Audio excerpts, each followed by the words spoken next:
Broadcasting live from the Civic Media Studios in Green Bay, this is Nite with Pete Schwaba, your inside source on everything entertainment from Wisconsin to Hollywood. Whatever gets you through the night, it's all right. And now, a guy who travels so he can pretend he's on the lam, Pete Schwaba.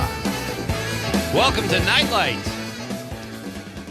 It is Friday, ladies and gentlemen. You made it to the weekend, and hopefully we can help you transition from your workday, which I'm sure was hectic around this time of year, into the weekend. And a big Bear Packer game this weekend, some great movies opening, so much going on here in the state of Wisconsin, the Christmas state, as I like to call it. It is great to have you here. We've got a fun show tonight, lots going on. I'm going to introduce you to a young middle school-aged judo champ. That is going to be really fun. I'm excited to have my first guest on, Ilian Hoskins. He joins us at 5:35 over the stream. He just competed at the Pan Am Games in, was it Venezuela? I don't remember. But we'll have him on, and we'll talk to him. He did very well. I'll have him tell you how he did and just have a general discussion with this kid who's just kind of a wonder kid. It's going to be fun. And then we've got Bear Packer Talk in hour number 2 with the guys from Make the Call, Gray and Parker and Conrad, and also Dom Lee will join. Dom is the producer of John and Gordy on WMDX and the network here, and we'll talk Bears, Packers, and Dom is going to be on my side for that because I'm a Bears fan, Dom's a Bears fan, and we'll be outnumbered, but it'll be a fun discussion. That's at 6:35. And then in hour number 3, ladies and gentlemen, it is Friday, as I mentioned, and that means it's time for Terry Barr. It's Terry Barr time. It's Barman Friday night. That's coming up in hour number 3. One of my favorite nights of the week. Definitely top 5. I kid. Terry's awesome, and it's a fantastic segment that she brings every week with great music and fun conversation. And I'm glad you're here because we got a great question. We are going to answer the age-old. You know what, Con? Let's get to the question right away tonight so people have time to respond, and we can catch up on some text from last night as well, too. This is the Nightlight question of the night. Let's talk about the question. Okay, question. Question. Question. Pregunta. Question. Question. Hey, I have a question. Questions? This question. Domanda. Question. Question. Questions? Very simple question. Eggnog. Yes or no? It's just that simple. Tell us how you feel about eggnog. You could do more than yes or no. You could elaborate a little bit why you love eggnog or dislike eggnog. Have fun with it. 855-752-4842, 855-75-CIVIC.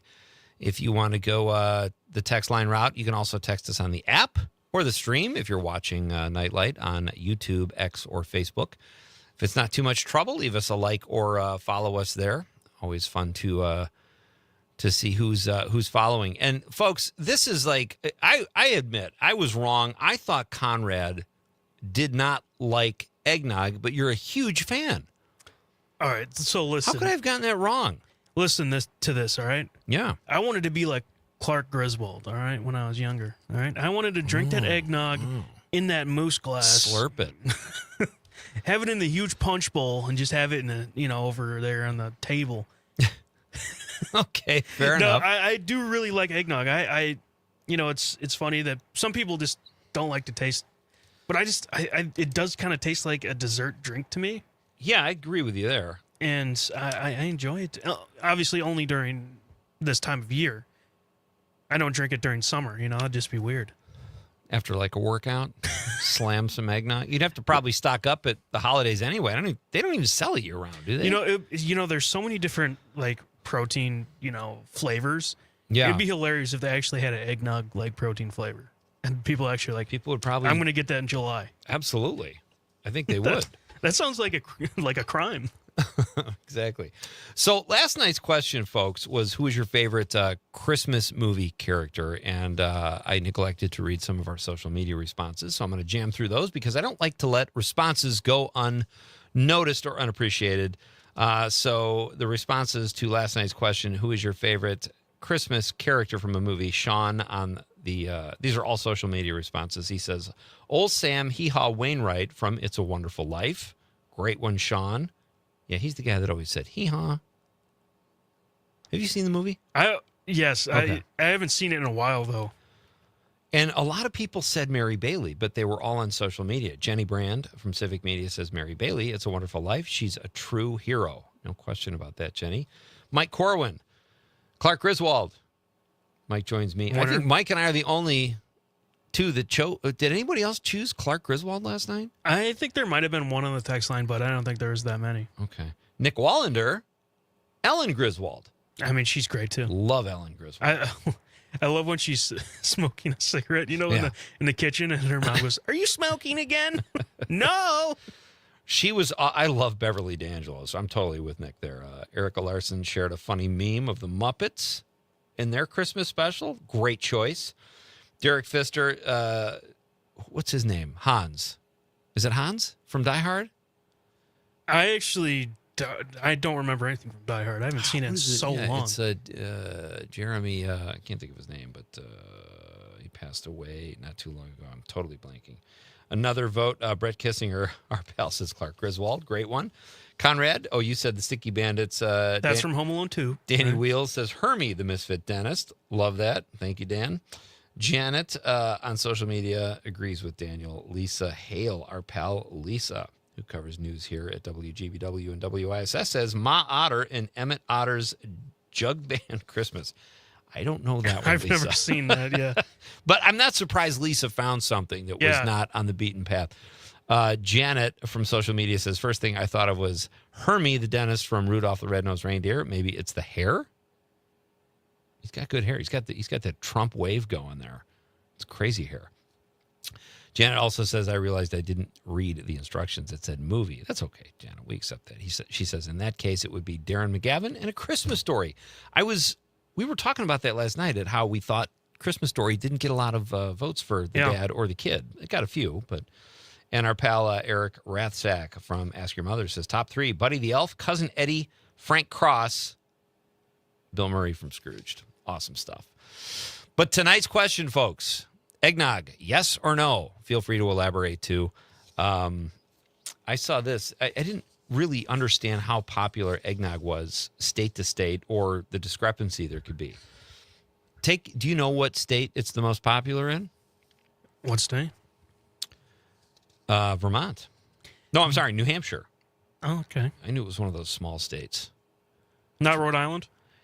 It's one of those small states where when they were making the map, they thought, we don't know how far this goes. Then they realized how big the country was. They just said, just make the whole damn thing the state. Yeah, no, it's not Rhode Island, but it's close. New Hampshire.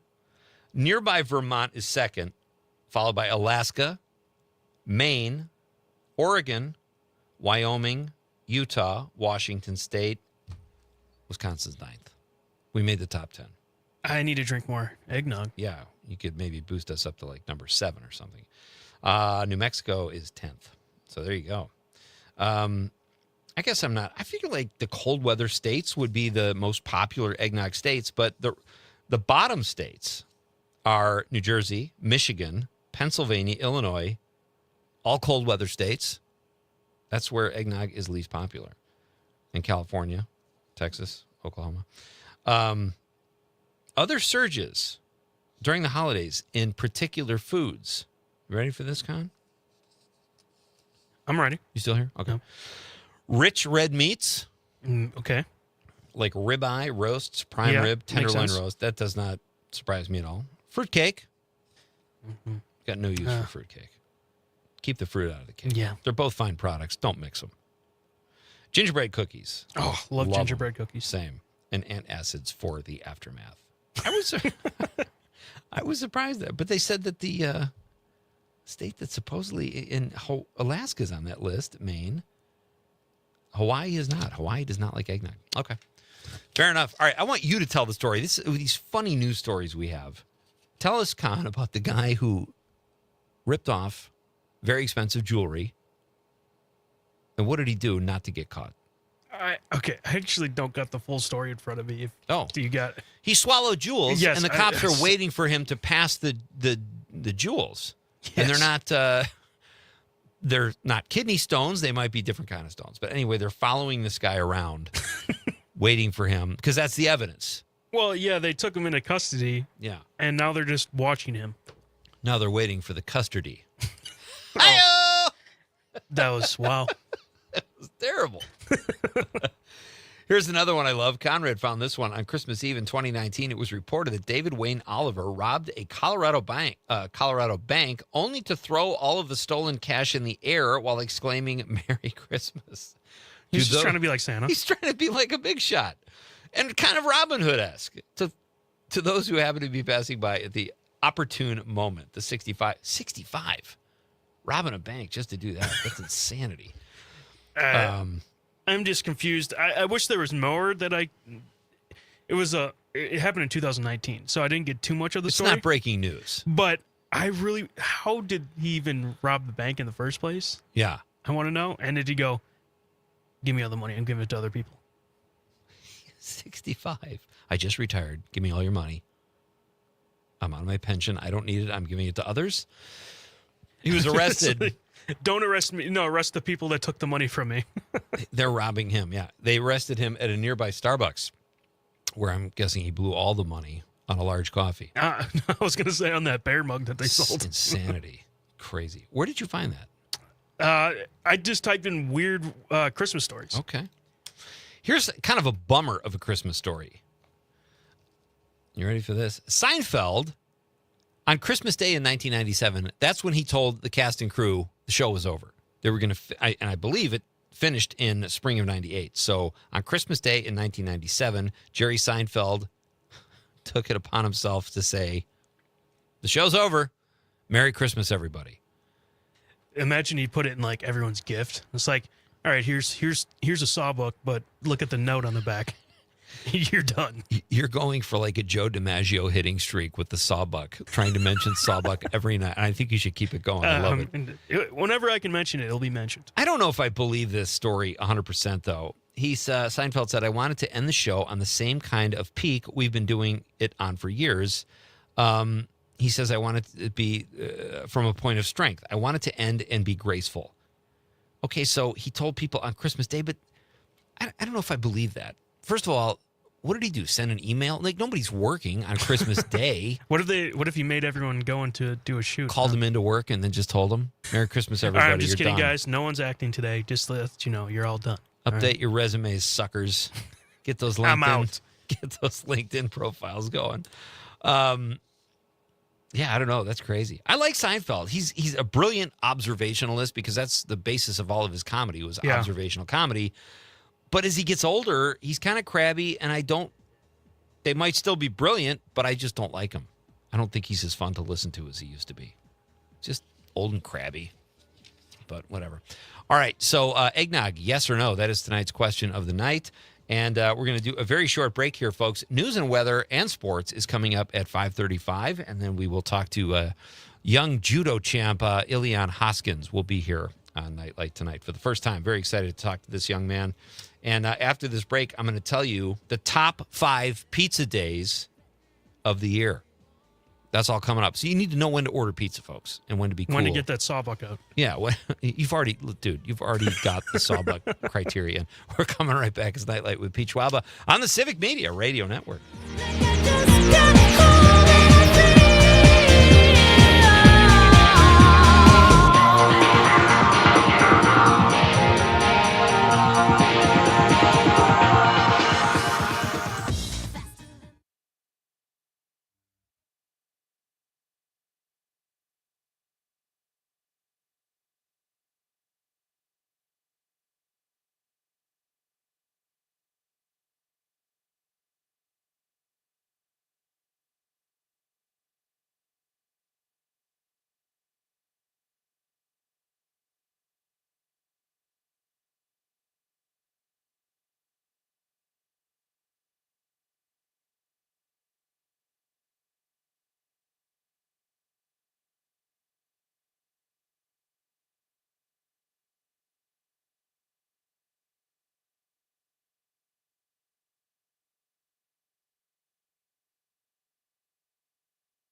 Wisconsin weather is just about 7 minutes away, folks. We will keep you updated here. I am Pete Schwaba. This is Nightlight. Conrad Krieger producing the show tonight, working the board.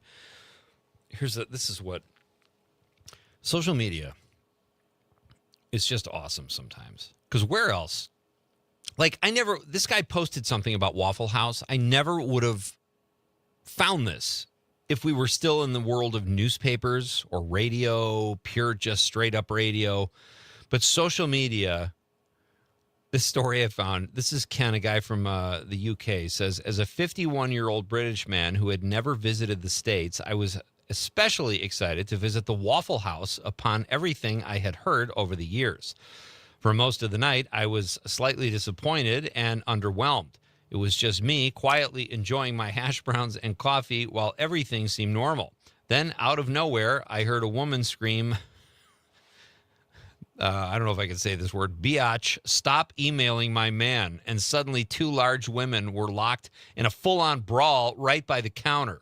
One of them cracked the other over the head with a napkin holder, and just like that, it was over. The staff barely batted an eye. As I was recovering from the shock, my waitress leaned over and said, another Tuesday night at the Waffle House. And then he gives it 5 stars. Wow. Oh, my gosh. I spent a few nights in Waffle Houses. So, You know, I got to say, with reviews, it's kind of funny sometimes. Like, people just totally make up stories and stuff. yeah, that had nothing to do with the food. Like, it's just funny. That's like, is this true or not? Do I go to this store or not? Or, you know, Right. on the off chance it's real, I'll stay away. Yeah, I don't know. I mean, it could be making it up. Either way, it was funny to read that. Just to Of watch course. two girls square off in a Waffle House while this fine gent is eating at the counter. What do you think, Conrad, the top 5 pizza days in 2025 were? This is from The top Vegas 5? Insider. Yeah. The top 5, I'd say definitely 1, July 4th. Okay. Then Memorial Day. Okay. Valentine's Day. Big spender. July 30th.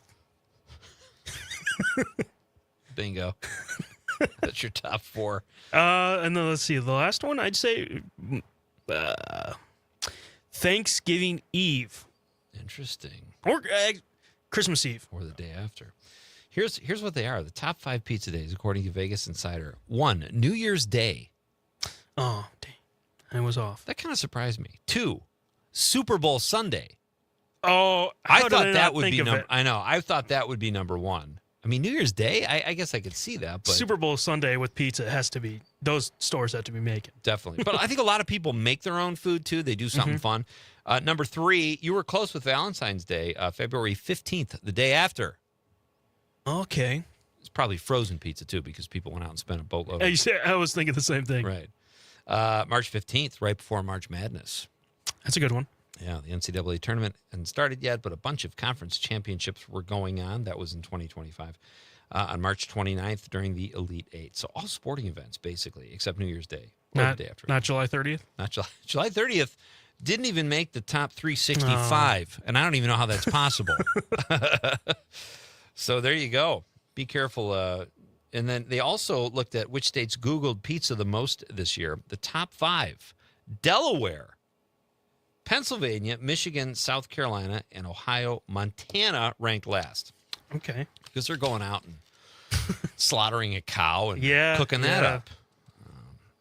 All right. So you got a big show tomorrow night or tomorrow morning with Make the Call. Yeah, make the call. You know, obviously we were talking Bears Packers, you know, but a big thing coming up is the college playoffs. Yeah. And I want to ask you one of the questions that we had. Okay. Are you excited for any matchups? You know, I honestly kind of fell off this year. The only thing that keeps me into college football are the Badgers, really. Yeah. Maybe if, like, there was you know what? I take that back. I'm excited about Indiana.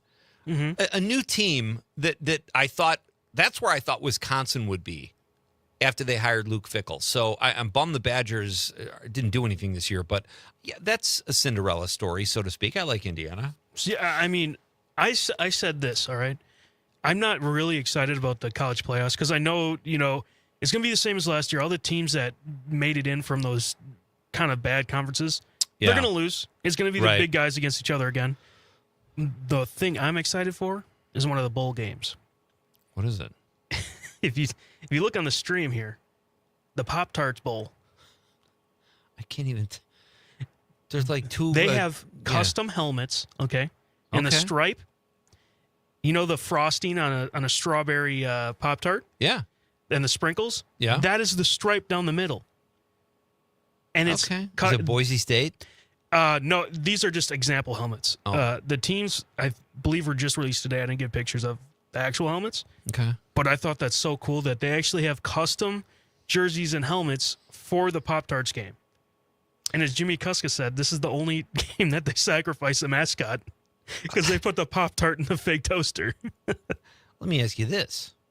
Is there an actual game you're excited about? I mean, No, I'm just excited to see that. I mean, how cool is that? yeah, it's kind of cool. Pop-Tarts Bowl?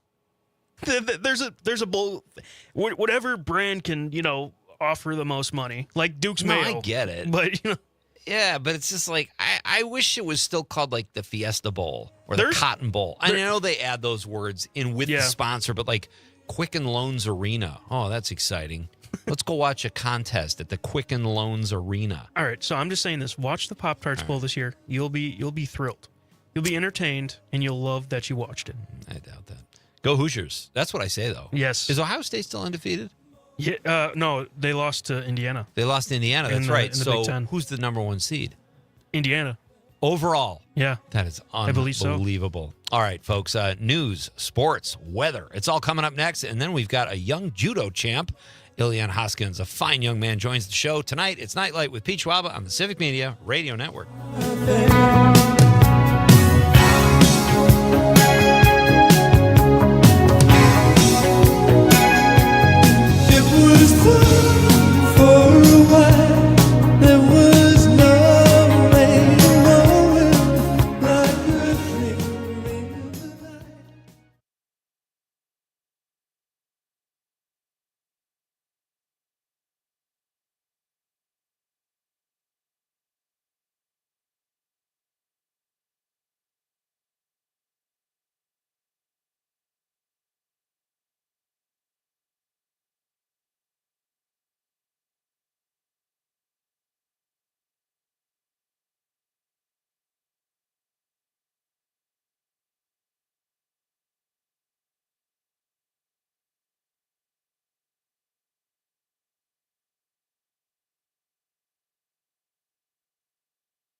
Hey, Leon, can you hear me? Yep. How's it going tonight? Good. That's awesome. Just wanted to come on, just test your audio before we go on the show. Okay.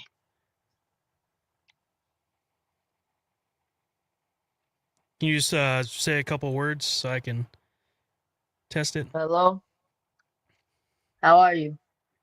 I'm doing good. Yeah, that sounds good. Yeah, so we'll be back on in about 2 minutes, all right? Yep.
Did I fall? I wanna drive them home. When you're feeling blue, thinking just of you. Welcome back. Someone's I'm Pete Schwaba. This is Nightlight on a beautiful Friday night in the state of Wisconsin. We are broadcasting statewide from beautiful downtown Green Bay tonight. Hope you're having a great day. It is great to have you here tonight, folks. Let us know. Our question of the night is very simple. Eggnog, yes or no? I am a serious no. In fact, I think I put my response down as no with about 17 O's and then a PE. So I said nope. Conrad is a fan. But let us know what you think at 855-752-4842, 855-75-CIVIC. You can also text us on the app, or if you're watching the radio on the stream at YouTube, X, or Facebook, you can drop us a stream comment. That would work just swimmingly as well. Right now, I'm very excited to welcome my next guest. This guy is maybe one of my youngest guests ever, probably. He's definitely probably top 5, Con? Top 10, Yeah, maybe? I think so. He's a middle schooler in Madison at Ray Sennett Middle School, and he is an absolute beast when it comes to the sport of judo, a fine sport. He has racked up trophies and awards since he's been 4 years old. Mr. Ilian Hoskins joins me now on Nightlight. Hi, Ilian. How are you? Good, and you? I'm doing very well. I'm kind of glad you're joining the show over the stream, because if I got you mad at me and you were here in person, I fear for myself what you might be able to do to me. So you don't seem the type. You seem like a very nice kid, Ilian. It's great to have you here. Let me ask you first before we start, how do you feel about eggnog? No, I don't think I like it. You see, Conrad, he's on my side. He's a good kid. It's great to have you here, Ilian. Listen, let's talk about your passion, judo. You got a lot of publicity here in Wisconsin and other places for competing in the Pan Am Games earlier this month. Tell us how that went. They were really good. I'm Yeah. proud of myself for placing there. Because What all did the you hard work, place? I got third. Nice. So that's like a bronze medal, right? Yep. Oh, good for you. Yeah. How did you feel? Did you, like, on the plane ride home? Were you like, I was you must happy. have, yeah. That's excellent. Well, congratulations. You also won the national championship in June of this year. Now how do you feel after these victories, Ilian? Does that just make you keep wanting to go on further, or are you excited and can't wait to get to the next competition? What's that like, winning something like on a scale like that? It's like when I win it, I want to keep training so I can win the other championships and get better and fight new Yeah. people. Yeah, that makes sense. And I read somewhere that you are hoping to go to the Olympics one day in the sport of judo. Talk about that a little bit. I want to become the first male to win gold at the Olympics in judo. So no one from the U.S. has ever won a gold medal in judo at the Olympics. Is that right? Only women. Okay. And women's. So how old do you have to be, Ilian, before you can qualify for the Olympics? 18? Okay. And how old are you 15. now? You're like I'm 12. 13? You're 12. Okay. Wow. That's impressive. So you got a lot of time to practice. That's good before you have to do Olympic trials. That's exciting. So okay, so your rank in terms of your junior ranking, Ilian held the nation's top junior ranking in 2022, and you made the USA Judo 13-15 Pan American Championship team in June. You placed third, you said. How do you feel? Like, what is that like when you have to go back to school? Like, middle school is a tough age, right? Like, and you come back to school as this judo champ. What are your classmates like when you get back? Are they excited for you, or are they a little jealous, Yeah. or how is that? They're like excited. Yeah. Did they have a little reception for you at the school? Yeah, Like a little party, so to speak? they did. Yeah. What was that like? It was cool. I liked it. Yeah. Okay. So what is it? And I've never been any kind of great athlete, Ilian, so I'm trying to live vicariously through you. So what is it like to be ranked number 1 in the world as a junior athlete? What is that? I would feel like I'd be so excited. It'd be hard for me to go to sleep at night.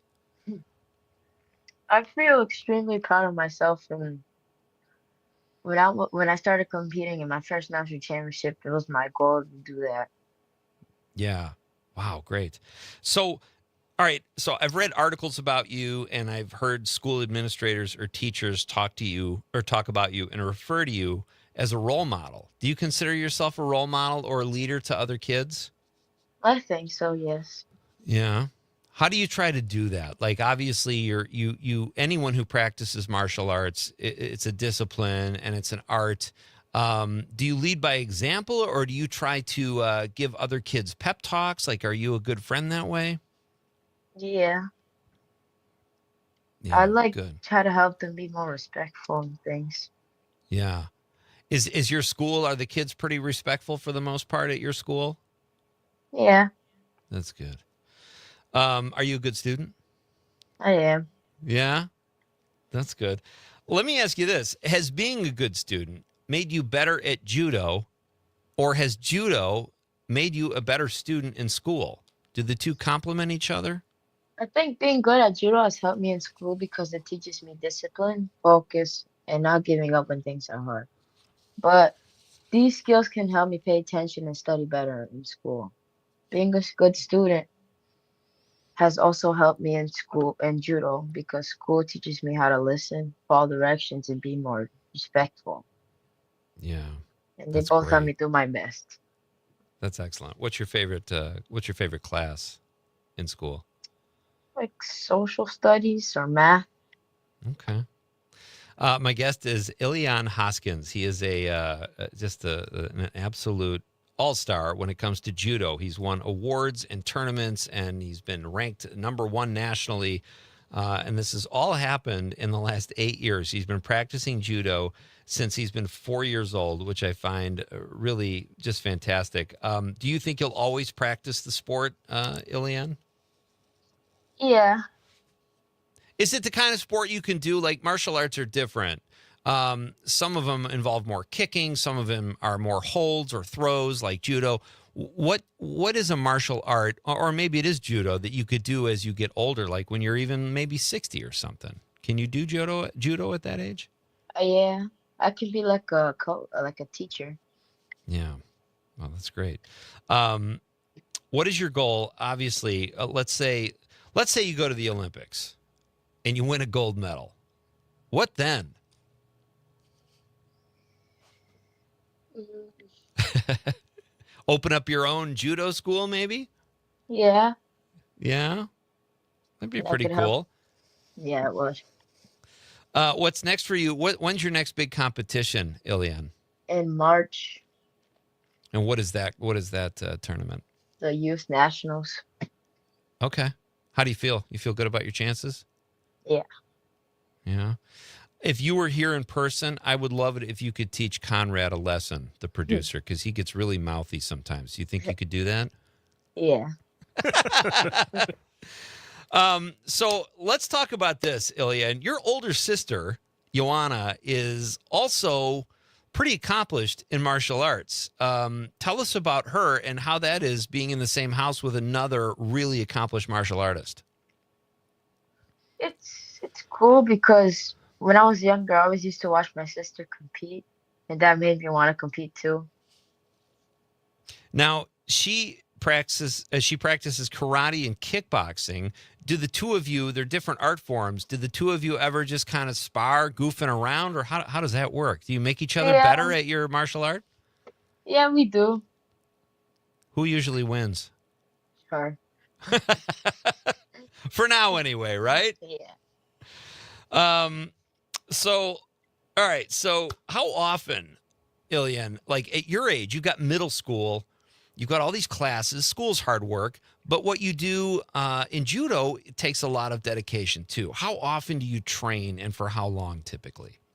I train 3 times a week, and I train for an hour and 30 minutes. Okay. Oh, that's not too bad. And when you around the house, do your parents, even though you've won all these great competitions, do they still make you do work around the house? Yeah, they make me clean up around the house, vacuum the floor, clean my room. How do you feel about that, Ilian? Um, it's sometimes I like don't want to do it, but I like it when it looks better.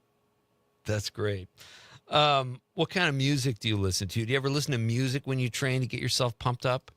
Yeah, I like rap and pop. Who are your favorite artists? I have a lot. Like one of them is like Biggie. Who is it? Biggie?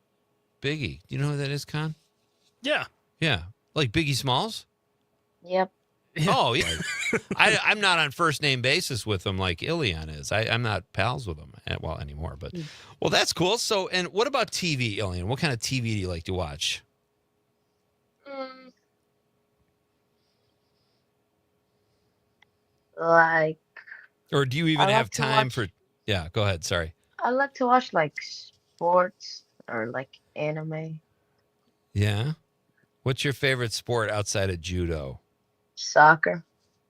Oh, nice. Do you play soccer? I do. You have time to play soccer in addition to all the judo. That's pretty impressive. That's very cool. All right. So, what I typically ask most of my guests, Ilian, I talk about movies and TV here a lot. So, are you watching anything that you could recommend to people, like a great show or anime or something like that, or a movie you saw? Um, Or do you have a favorite Christmas movie? That works too.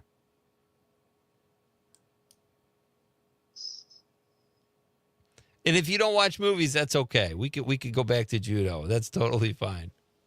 uh, like I like the Grinch. Oh, the Grinch. That's a great one. Okay. Yeah.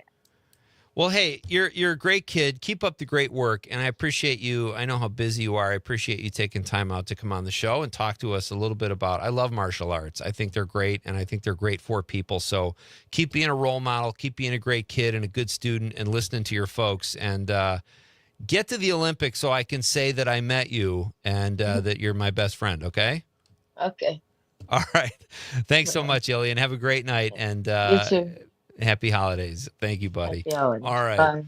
Thank you. That's Ilian Hoskins, took third in the Pan Am game. That's unbelievable.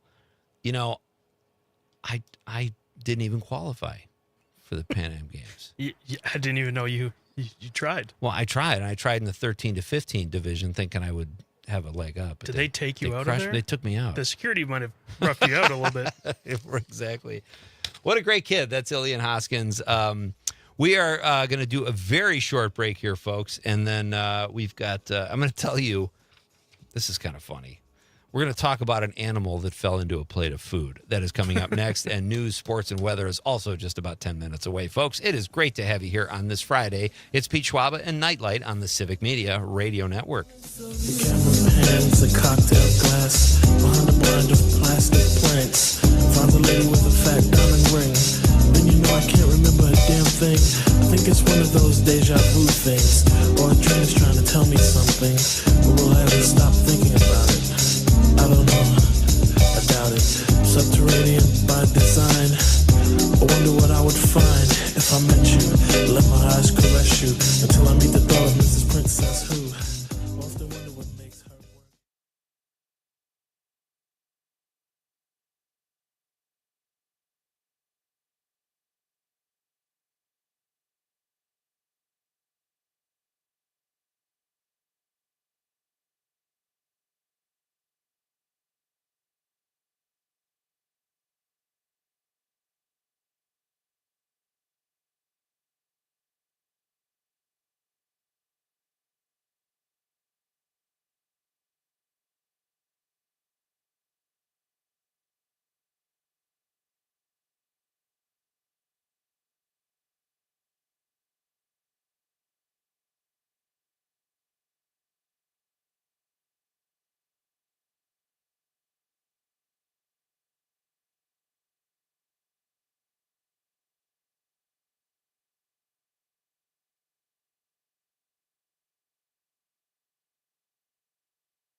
To this Friday night edition of Nite Light. It is great to have you here, and I hope If you're in the car, I hope you're driving safely. The roads are good. Boy, we got snow last night, Con. That wasn't even forecasted. Yeah, so I woke up. Ninth time I had to wipe off my car, by the way, so far. You're I'm up keeping there track. now. It's horrible. In a week I won't have a garage anymore, so I'll be joining you.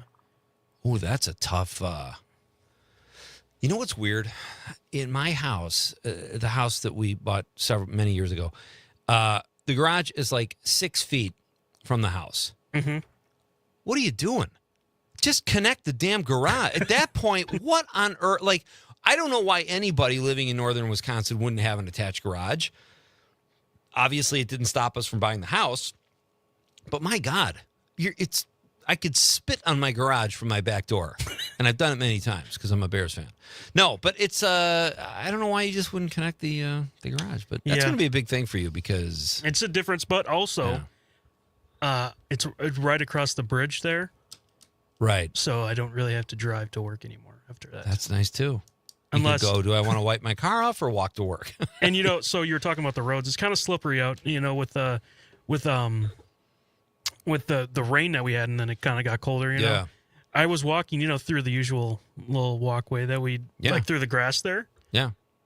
And it's like all ice, and I didn't realize that. Did you wipe out? I almost did. I was so close. I almost did that last year, right by Schreiber here in Yeah, downtown right Green Bay. in front of it. There's a little path you can cut across the grass, and usually by the time I get here, I think everybody leaves that building at like 3 p.m. Yeah, so they're never there when I'm walking.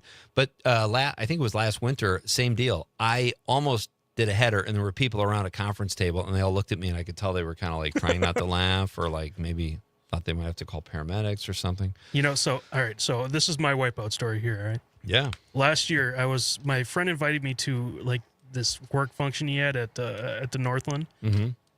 He's like, yeah, you can come. We're just there's like a work party there. So I went with him, and then after we were going out to some of the bars down here, and it was slippery out.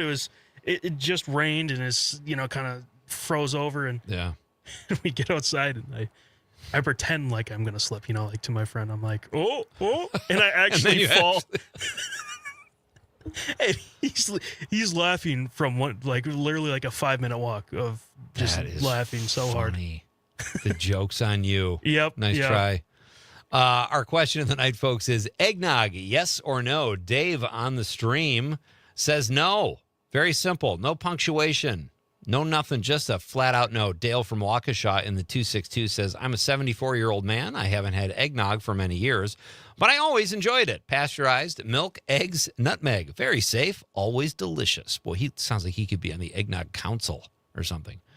Our pal John Murray in the 608 says, love some eggnog during the Christmas season, and Bailey's and Kahlua for coffee drinks. Only get these 3 beverages once a year. All good for celebrating the holidays. That's great. I know, and I'm strongly in the no category here, but is Bailey's Irish Cream that much worse than egg? It's the idea of the egg that freaks me out. Honestly. Yeah, I mean, I can see where you're coming from. But I look past it and I'm just like, this tastes good. So yeah, but I mean, Bailey's and Kahlua and coffee drinks is phenomenal. It's so good. It is good. I found the story. I can't remember where. I think it was just like Shepherd Express or whatever. But a raccoon fell through the roof at an eatery in Lake Geneva. Yeah. And bit someone. And it got me thinking, is there an animal, any animal that falls on your plate of food is not good, but is there an animal that you would not freak out if it fell on your plate of food? If an animal that I wouldn't freak out? Yeah. Dolphins are nice. Why would that fall from the... Why would it? If a raccoon falls through the roof, that's more establishment plausible is in because disrepair. It can walk on land, Yeah, but still, don't fall through the roof. I'm trying to think. One of those animals that really prides himself on being clean, probably. Yeah. I don't know offhand. I mean, dog's mouth. Dog's mouth. Yeah, that's what I want what I want my dish to smell like. That's like the Rich Jenny joke. Oh, the dog's mouth is cleaner than humans, but he licks his blank, and he kept going to that. That was the punchline. But how can that? He licks his. Maybe like a kangaroo would be cool though. If it just came down and started boxing you. While you're trying to eat your lamb chops, yeah, that would be kind of cool. Teresa in the 608 says New Year's Day has bowl games, so sports. Yeah, that's. Yeah. I didn't think of that when I was reading those responses. Thank you, Teresa.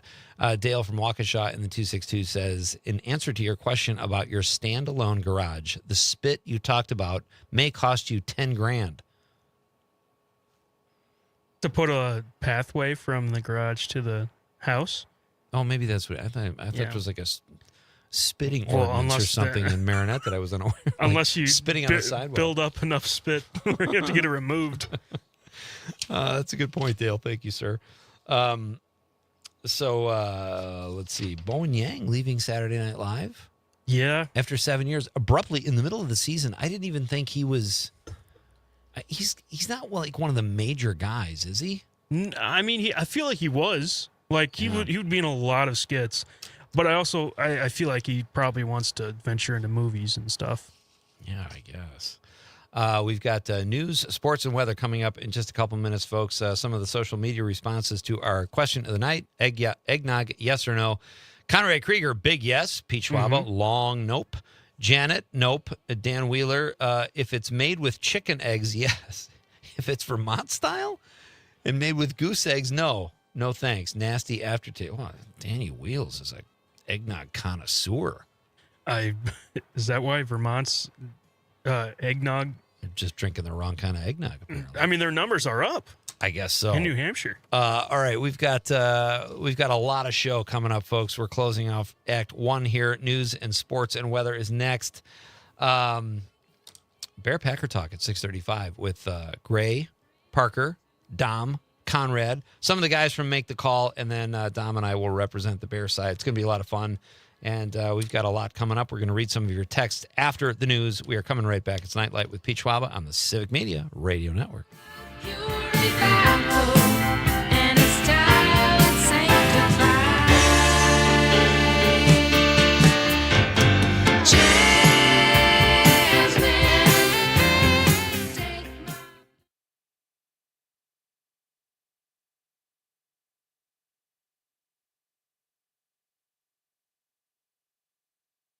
News, I'm Michelle Franzen.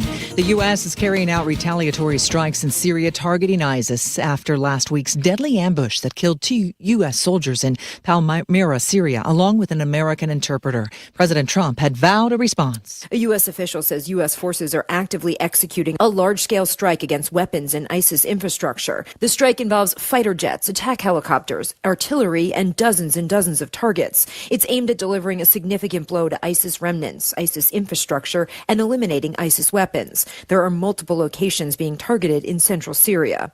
Prior to the airstrikes, U.S. partners in the region, with U.S. support, led 10 operations that resulted in the capture or killing of 23 ISIS operatives. Karen Travers, ABC News, Washington. President Trump stressed the strikes are not against the newly formed Syrian government. The Syrian Arab Republic, in a statement, expressed condolences and reiterated its commitment to fighting ISIS. This is ABC News.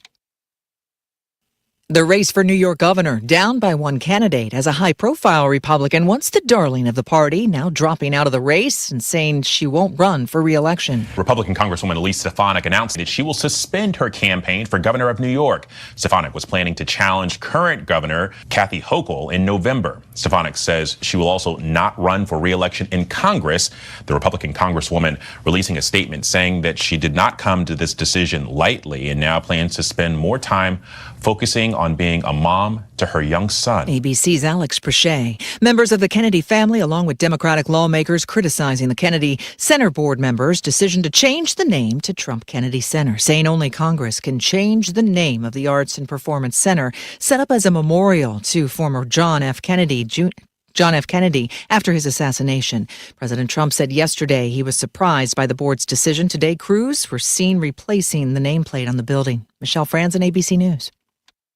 Reading aloud to children sharpens their listening skills, expands their vocabularies, and nurtures a lifelong love of reading. That's why Reading is Fundamental, the nation's leading children's literacy nonprofit, offers free monthly read-alouds by popular authors through its Rally to Read program. Visit rallytoread.org to watch the read-alouds and discover exciting reading activities for school and home. Visit rallytoread.org today. Small businesses are the heart of America. As the nation's largest nonprofit resource of expert business mentoring, SCORE has helped millions of entrepreneurs build their businesses for free. Find a mentor today at score.org.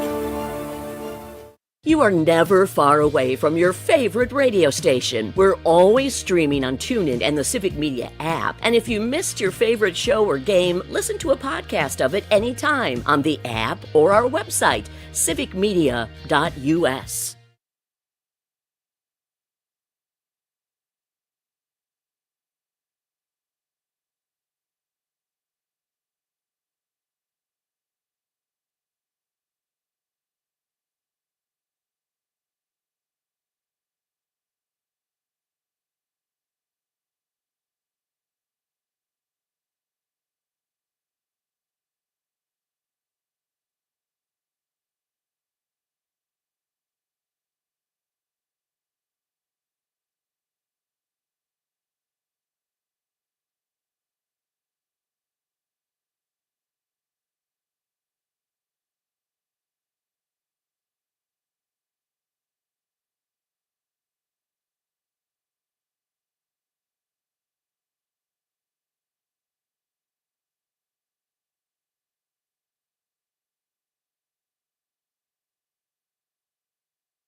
I'm meteorologist Mace Michaels. Cloudy sky tonight with a few flurries and snow showers and temperatures rising into the 20s. Some morning flurries and a little breezy, then we'll look for some sunshine tomorrow afternoon and a high in the low 30s. Sunny and a high in the upper teens on Sunday. Right now it's 13.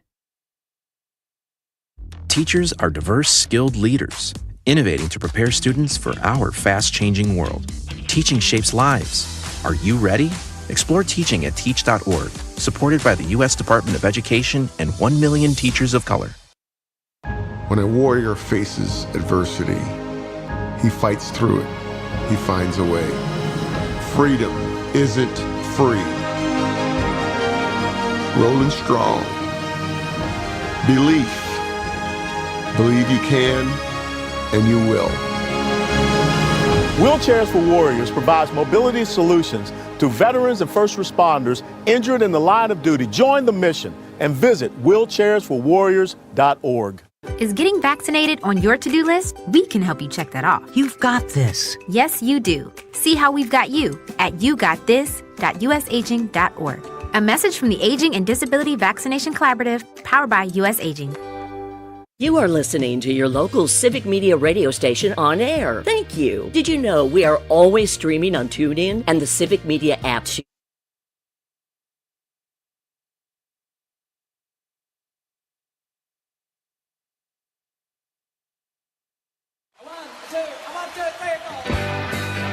Broadcasting live from the Civic Media Studios in Green Bay, this is Nite Lite with Pete Schwaba, your inside source on everything entertainment from Wisconsin to Hollywood. Whatever gets you through the night, it's all right. And now, a guy who appreciates a nice hot meal at a fair price, Pete Schwaba. Welcome back, ladies and gentlemen. This is Act 2 of Nite Lite, currently underway, and it is, honestly, Conrad, could you do better a Friday before Christmas? You know, short week. I don't think so. Bears Packers on Saturday night. Eggnog. Disgusting eggnog. Not with goose eggs, though. Definitely not with goose eggs. If you missed the first hour, folks, we had a great conversation with Champ from Madison, Wisconsin, named Ilian Hoskins. He joined us.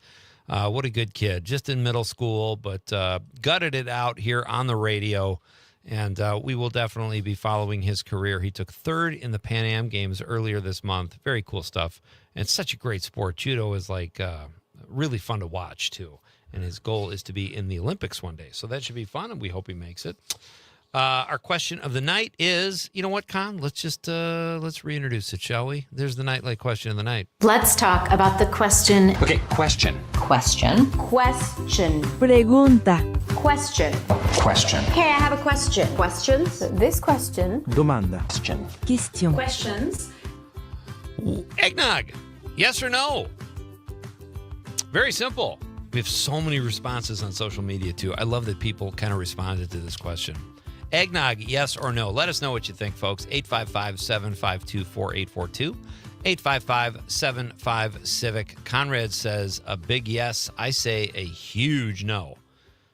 It's the eggs that freak me out. Like, we talked about this before at the top of the hour, or right before the top of the hour, how it has the same kind of texture or flavor as like a Bailey's Irish cream, but it's the egg thing. If it was just nog or cinnamon nog, oh man, sign me up. But it's the eggnog.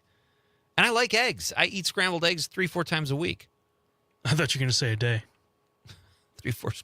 I eat eggs 3-4 times a day. Yeah, it's so crazy. Like, eggs are now a superfood. I mean, I did eat it a lot when I was like, we're starting out my work. Eggnog? Or eggs? Eggs. You just said I ate it a lot. I ate egg a lot.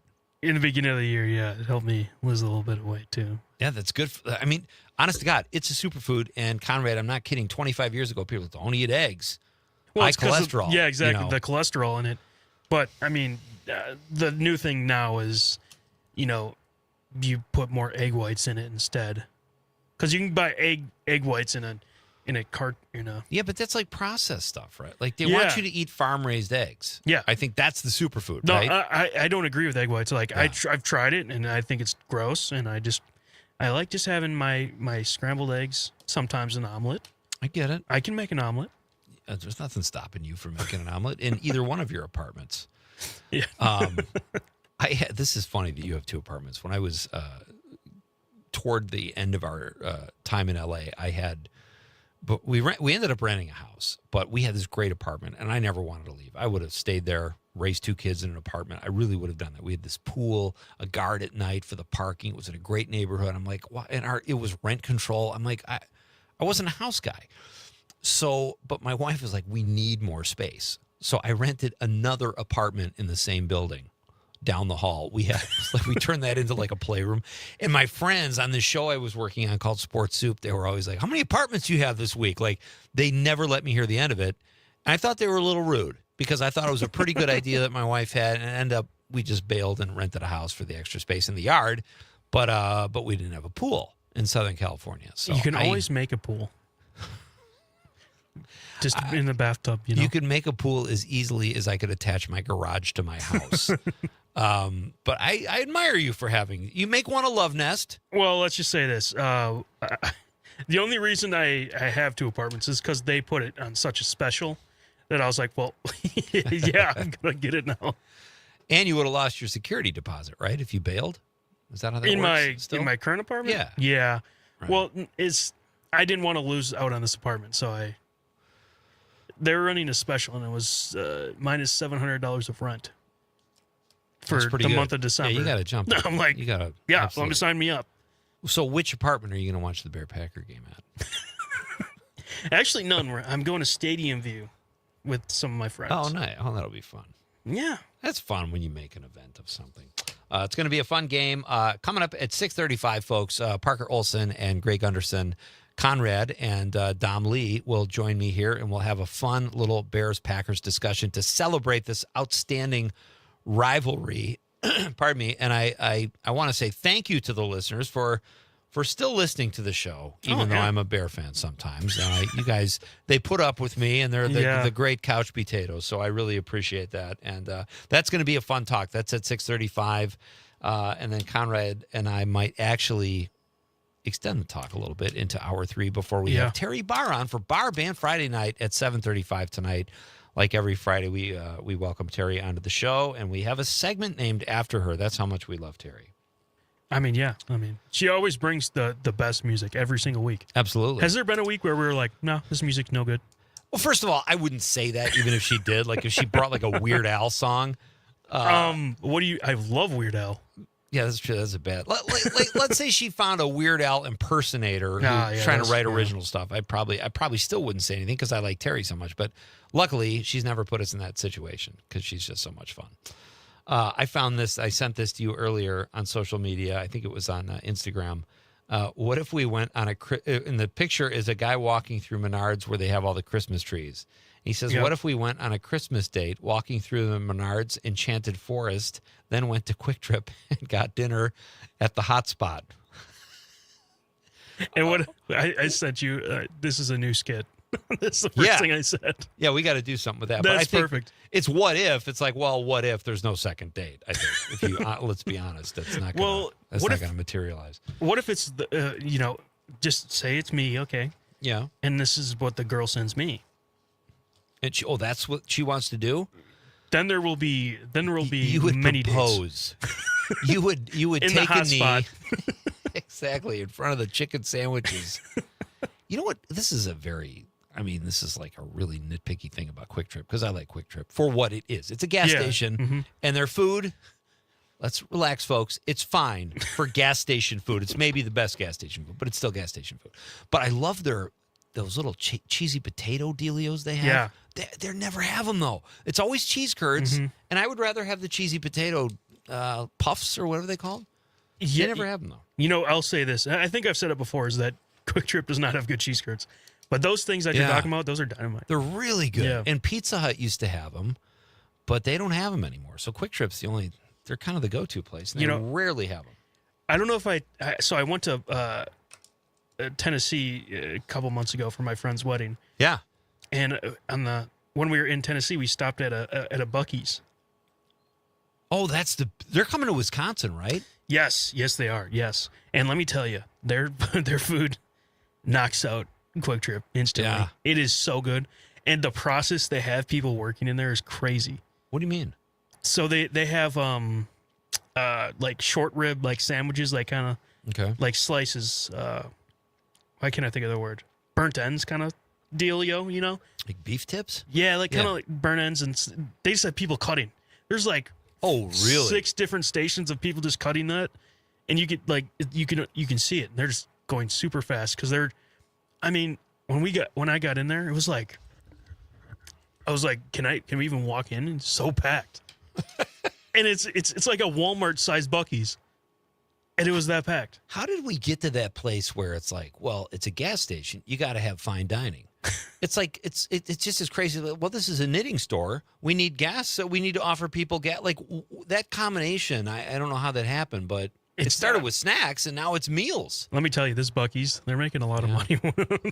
No, that could be a threat to Quick Trip, I heard. Like if they come to Wisconsin. It would be, because I do believe that Buc-ee's has better food.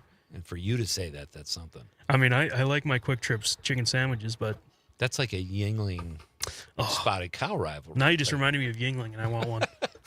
With your Buc-ee's.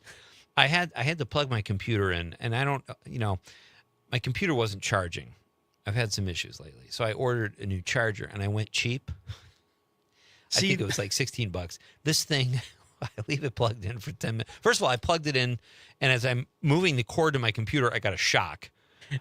And the thing is on fire after like 10 minutes. Like, this is going to last a month and maybe cause a house fire. I'm going to say that's the worst thing you can do is go cheap with chargers. I know. Especially because, like, I went expensive with my chargers, and they're 20 feet cables, too. Yeah. And let me just say, they never get hot because I spent many sawbucks on it. You're trying to do sawbuck an hour now, not just per show. I'll just say this. That's the one thing I won't go cheap on. Yeah. Because it can, if you get a cheap one, it can do stuff to your battery. Oh, I believe that. Yeah. The problem is, I remember I was having issues with my computer. The M wasn't working. I had to like pound on the M to get the M to show up. So I don't know how long the computer's going to last. I'm sure it'll go in the middle of a show, and then we'll have to scramble, and I'll have to go over on that side where it's warm. But anyway, let's read some text, because our question of the night, folks, is eggnog, yes or no? We got so many responses on social media we have to get to. Where do we leave off? Tony Boswell, my old pal Tony, a very fine comedian and writer, says, yes, I have a theory that those who liked eggnog are the same ones who like candy corn. I don't like candy corn. Okay. Well, Tony, it's not like he's, got a government grant here doing research. I think he's just, I said Tony Boswell and circus peanuts. Honestly, though, circus peanuts are pretty tasty. There's a time and a place for circus peanuts. I'm not going to lie to you. I think probably after a night of drinking, I've just mouthed like 2 bags of those things and probably put myself into a sugar coma. Me either. I was just putting that out there. Wonderfully Wisconsin, our pal Paul Vandenplas says, Pete Schwaba, there are enough of us weirdos that like those candies that they still make them. I also enjoy the peanut butter kisses candies, the ones that come in orange or black wrapper. Oh, wow. Those are actually pretty good. They're okay, but I always remember being bummed when you'd get that at a house when you were trick-or-treating. Because they're fine. Yeah. Like if there's no other candy around, you relish that. But you're not eating those before the Snickers or the Kit Kats. Oh, definitely not. Yeah. But that's a very astute observation by Paul, who Paul should do a candy poll next after he does the hamburgers, I think. Tony Boswell, Pete Schwaba, love them. And he's talking about the circus peanuts. There you go. Comedian Vince Moranto says, yes, the most festive of beverages. I guess you could, that's a pretty good case. Eggnog, I would agree with that, Vince. Mike Desitel says, absolutely. Fruitcake too. Oh, Mike, I don't get that. And I said together, and Mike said yes. And he also likes RC Cola and moon pies.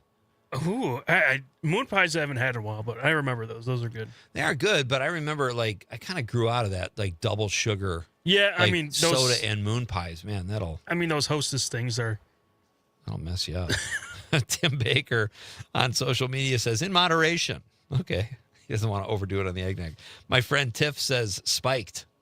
Yeah, is it always spiked? No, the stuff you buy in the grocery store is just virgin. You make it spiked. Okay. What do you add? Rum? I would usually put brandy in it. I think brandy tastes pretty good with it. How about rubbing alcohol? Let's kill the eggs and I'll maybe drink some. All right, we're going to continue with your texts, and I'm going to tell you what popular show is coming back in the new year. That's all coming up after this very short break. It's Pete Schwaba and Nightlight on the Civic Media Radio Network.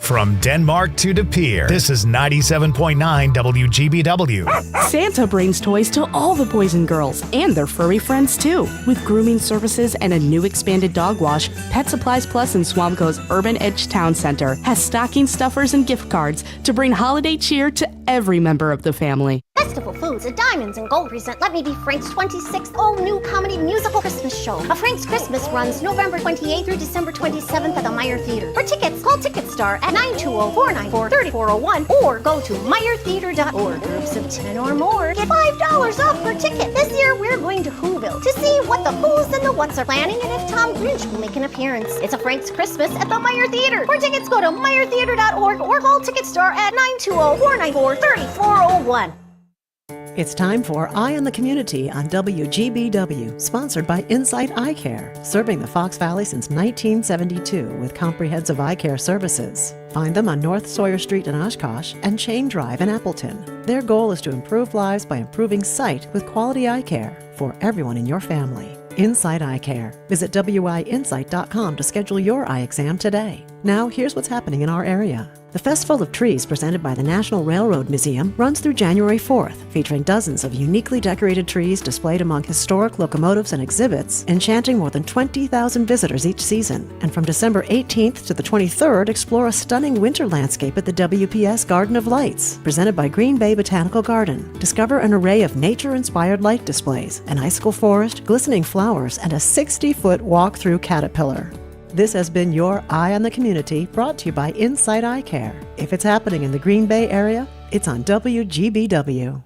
Hey, it's Amanda, and we all know that Northeast Wisconsin has some of the best events around, but trying to find them all can be tricky. So here at WGBW, we decided to do the work for you. Prevent boredom on any night by going to WGBW.FM and click events in the top right corner. You'll never have to spend forever scrolling to find out what's going on in your area. And if you got an event to share, hit us up by emailing info@WGBW.FM, bringing you local news and timeless hits while giving you the 411 on what's happening in New Wisco.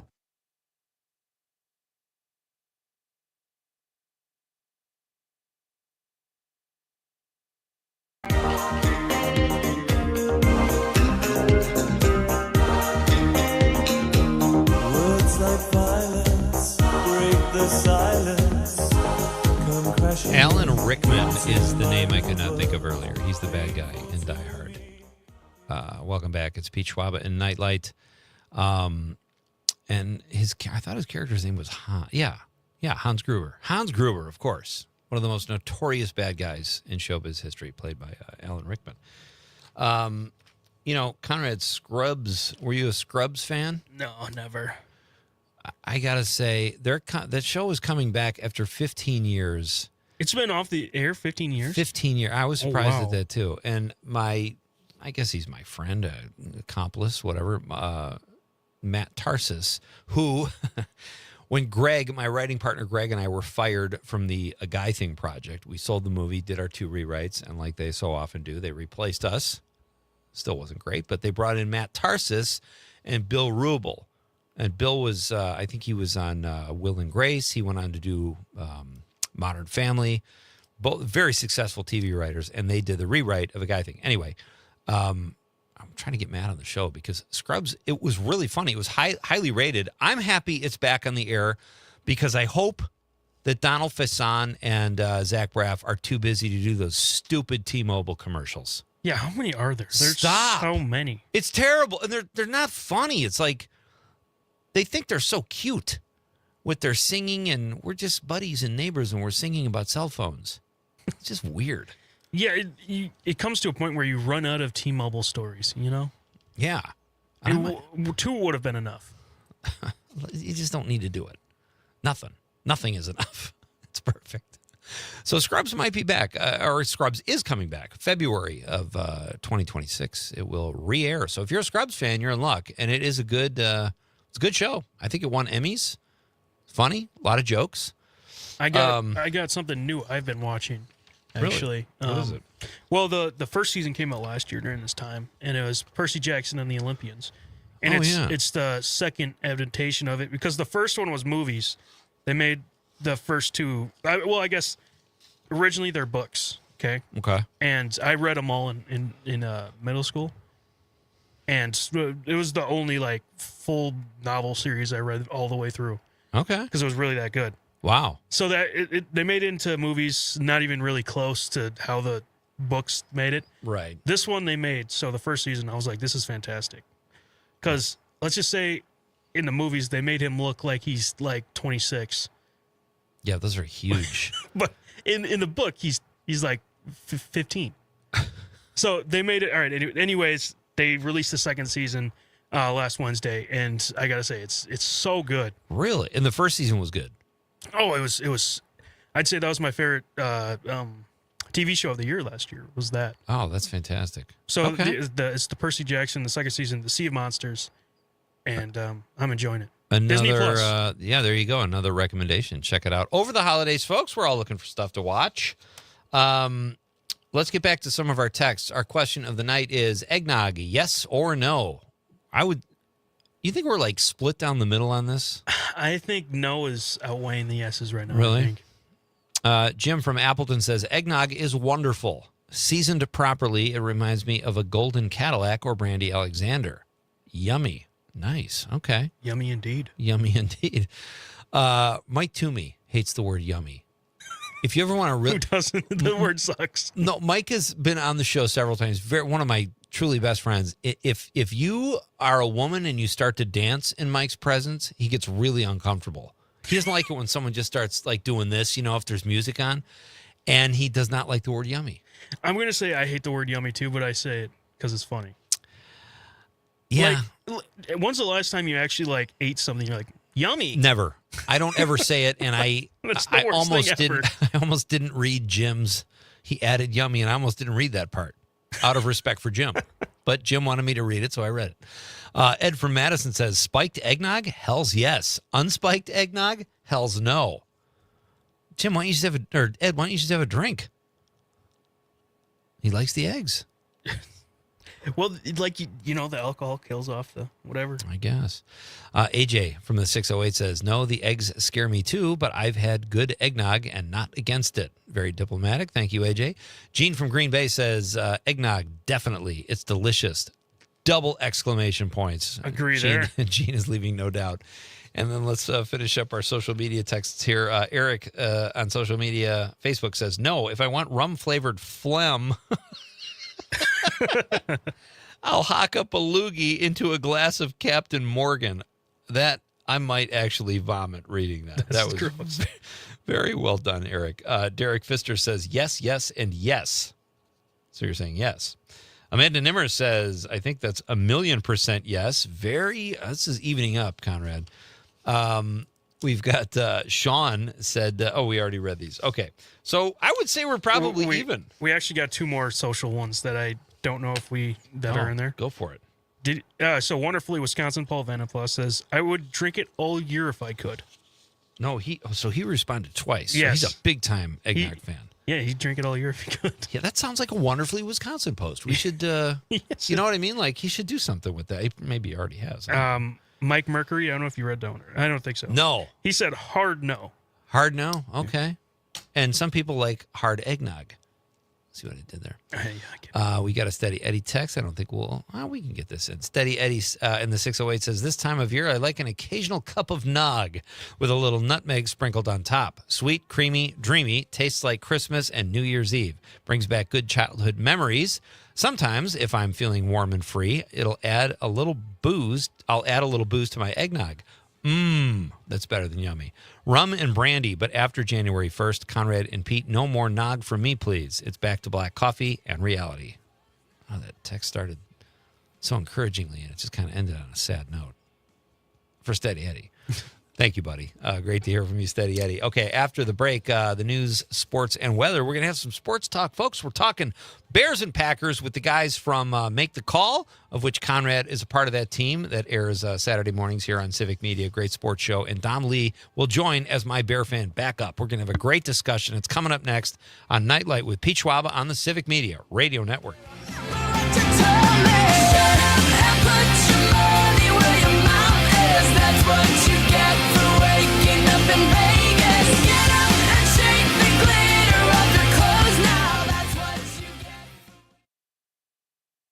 From Ashwaubenon to Alloway, this is 97.9 WGBW.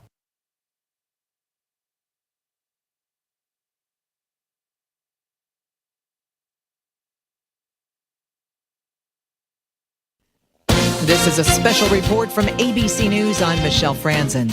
The U.S. is carrying out retaliatory strikes in Syria targeting ISIS after last week's deadly ambush that killed 2 U.S. soldiers in Palmyra, Syria, along with an American interpreter. President Trump had vowed a response. A U.S. official says U.S. forces are actively executing a large-scale strike against weapons and ISIS infrastructure. The strike involves fighter jets, attack helicopters, artillery, and dozens of targets. It's aimed at delivering a significant blow to ISIS remnants, ISIS infrastructure, and eliminating ISIS weapons. There are multiple locations being targeted in central Syria.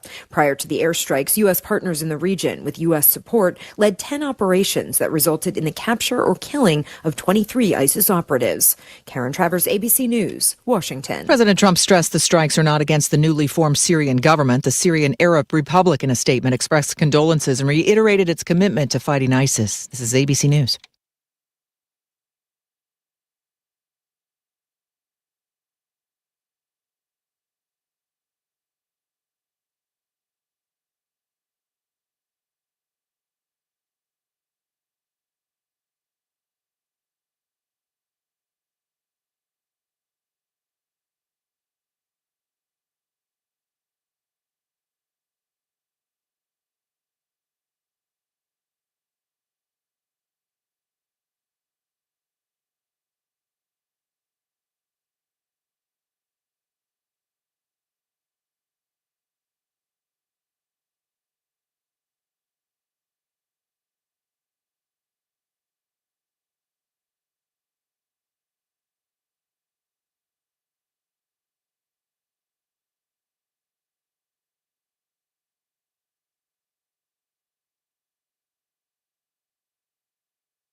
I'm meteorologist Mace Michaels. Cloudy sky tonight with a few flurries and snow showers and temperatures rising into the 20s.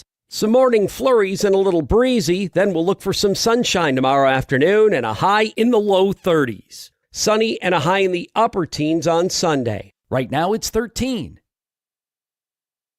You're a storyteller, negotiator, artist, innovator. Whatever your passion, whatever your skills, behind the scenes or in front, you belong here. A career in broadcast media. Local radio and TV stations in every town and city need someone like you. So do what you love and bring your talent to life. Your passion, your skills, your career. You belong here. Learn more at youbelonghere.media. You are never far away from your favorite radio station. We're always streaming on TuneIn and the Civic Media app. And if you missed your favorite show or game, listen to a podcast of it anytime on the app or our website, civicmedia.us. Every 15 seconds, someone is diagnosed with cancer. If it's happened to you or someone you love, the American Cancer Society can help at every step of the journey. Visit cancer.org today. The Elder Care Locator is here to help you live your best life.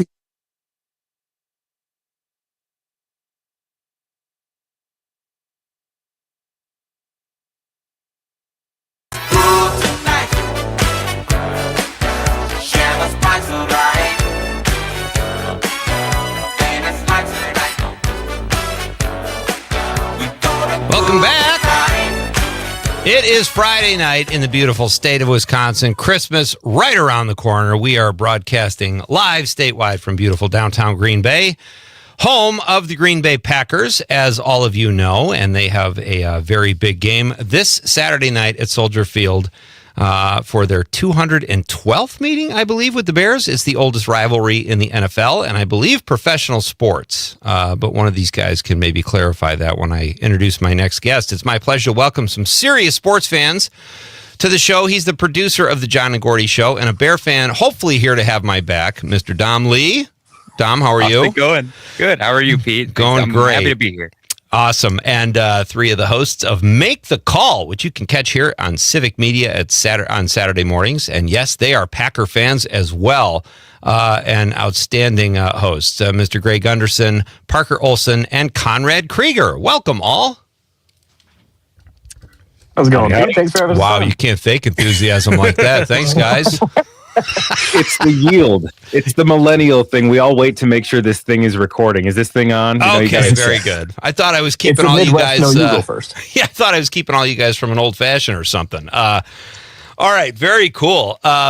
So let's dig in here. Before we start this conversation about the game on Saturday, it's such a great rivalry. And I'm sure all of us have great memories of our team and cheering for them when we were younger. I would love for all of you guys to share a memory of what it was like watching the Packers and or Bears growing up. Let's start with Parker. Oh, man. It was always fun because growing up, no offense to the Bears, you were a little better when I was a kid. And I think that it was just more fun. I mean, NFC Championship game is the first thing I think about. Randall Cobb, he's open. Oh wow! Throw it to him. Yeah. It's such a fun series, and it's always the whole week. I'm excited about it. There are very few times in the NFL schedule that I spend an entire week going, "Oh, I can't wait for this game." Absolutely, that's great. What about you, Gray? So immediately going back to I'm 16 years old, and people will be able to do the math here. Not that I care much, but 16 years old, know absolutely nothing about football, and I hear that the Packers make the playoffs. Long story short, that's the year that they won the Super Bowl, which is the year that I decided to care. Still have no idea what I'm talking about, but I'm just better at that, and that much hasn't changed. But the Packers have fluctuated quite a bit since then, at least. That's great. Dom, what about you? Give me a Bear fan story. Growing up watching them, when you discovered you were a Bear fan, something along those lines. So, I grew up in the Chicagoland area, so I was a Bear fan all my life. And, it's tough because, Parker and Gray, they have all these, awesome stories of the Packers beating the Bears. But, for us Bears fans, we don't have that because we always lose to the Packers. We just do. But I would say, you know, I really like Jay Cutler back when he was quarterback and all those rivalries that they had. So I don't really have a specific game, but I went to a game one time where the Bears got blown out. But I would say it was very, very fun. I don't recall the time or when that happened, but I enjoyed it. I enjoyed watching those games. Well said. Con? You know, I got two moments from growing up that are my absolute favorite. One's a little bit more recent, but the one is BJ Raji taking it to the house. Oh no, yeah. Taking it to the house and doing the Dougie in the end zone. And then the next one is just Aaron Rodgers running in for a touchdown and saying, "I still own you." Yeah. He still does. He still has property in Chicago. If any of you would like Conrad's job, it's just became open. No.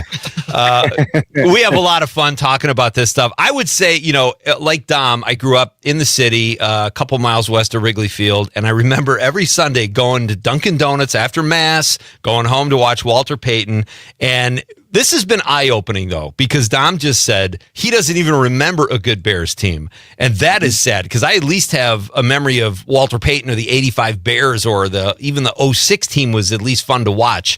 So, and I remember when we moved to Wisconsin, Northeast Wisconsin, my dad took us to his law partner took us to a Bears-Packers game. I still remember it was December 9th, and it was below zero. And even though I was cheering for the Bears, I was struck at how fun the atmosphere was. Just like Soldier Field. They were great sports fans. The rivalry was alive and well, and it's definitely skewed Packers the last, 25, 30 years. But it looks like things are trending upward, at least for a competitive game, guys, right? Yeah. Overly competitive. Yeah. I'm going to say it's going to be a battle. I think both teams are going to come out and show out. Yeah. No matter how many people are in the IR, in the injured list, everyone's going to come play. It's a classic rivalry, and everyone's just going to show out. Very well said. And that's the thing. 2 weeks ago when they played, it was the same thing. It was down to the wire. Unfortunately, Caleb threw a bad interception at the end, but it was still a really, really close game. And you're right, Pete. That was the first competitive feeling I had as a Bears fan, like, oh my gosh, are we going to do this? And it turns out we didn't. So. And you're right. It's like for so many years, it's like, I mean, they didn't win the game, but it's like as Bear fans, we were like, oh, we were right there. And that has not been the case. So, yeah. Is it the best rivalry in sports, Parker? I think it very well could be. And with the Bears getting to be really good now, it's definitely getting better. I wanted to ask you guys really quick, what was it like last year when the Bears got the win against the Packers? Because I feel like we haven't mentioned that at all, and that was the first one in a while. Great point. Go ahead, Dom. You can go first. Yeah, this is a good story too, because I was actually at Lambeau. I was there, and nice. I was right behind when Cairo Santos hit that field goal to win it. And I was with my roommate. We were cheering, and all the Packers fans around us were booing us. It was an awesome feeling. It was great, and I haven't had that feeling in quite a while. But it was. What are the odds that I was actually there when they finally won in Lambeau? It was crazy. Here's what the rivalry means. Like, I drove to Milwaukee to watch the game with my son in his apartment. And we were jumping up and down. I mean, we weren't expecting them to win. I don't know. I still don't know how they did. They were depleted, not depleted, but they didn't have the guys on the team they have this year. I don't know how they took that game in Lambeau. I know Love got hurt, but I watched the highlights over and over because that was my Super Bowl for the last 30 years, was that one stupid victory. That's how dominant the Packers have been. So I'm totally with Dom there, you know. Conrad, who's the greatest Packer, or who's your favorite Packer of all time? My favorite Packer of all time is Aaron Rodgers. Okay. There's just so many different memories with watching him. Your whole life, almost, he's been the guy. Yeah, and I'd say a close second is Clay Matthews. Okay. Nice. What about you, Gray? I'll go back actually from before my time, Reggie White.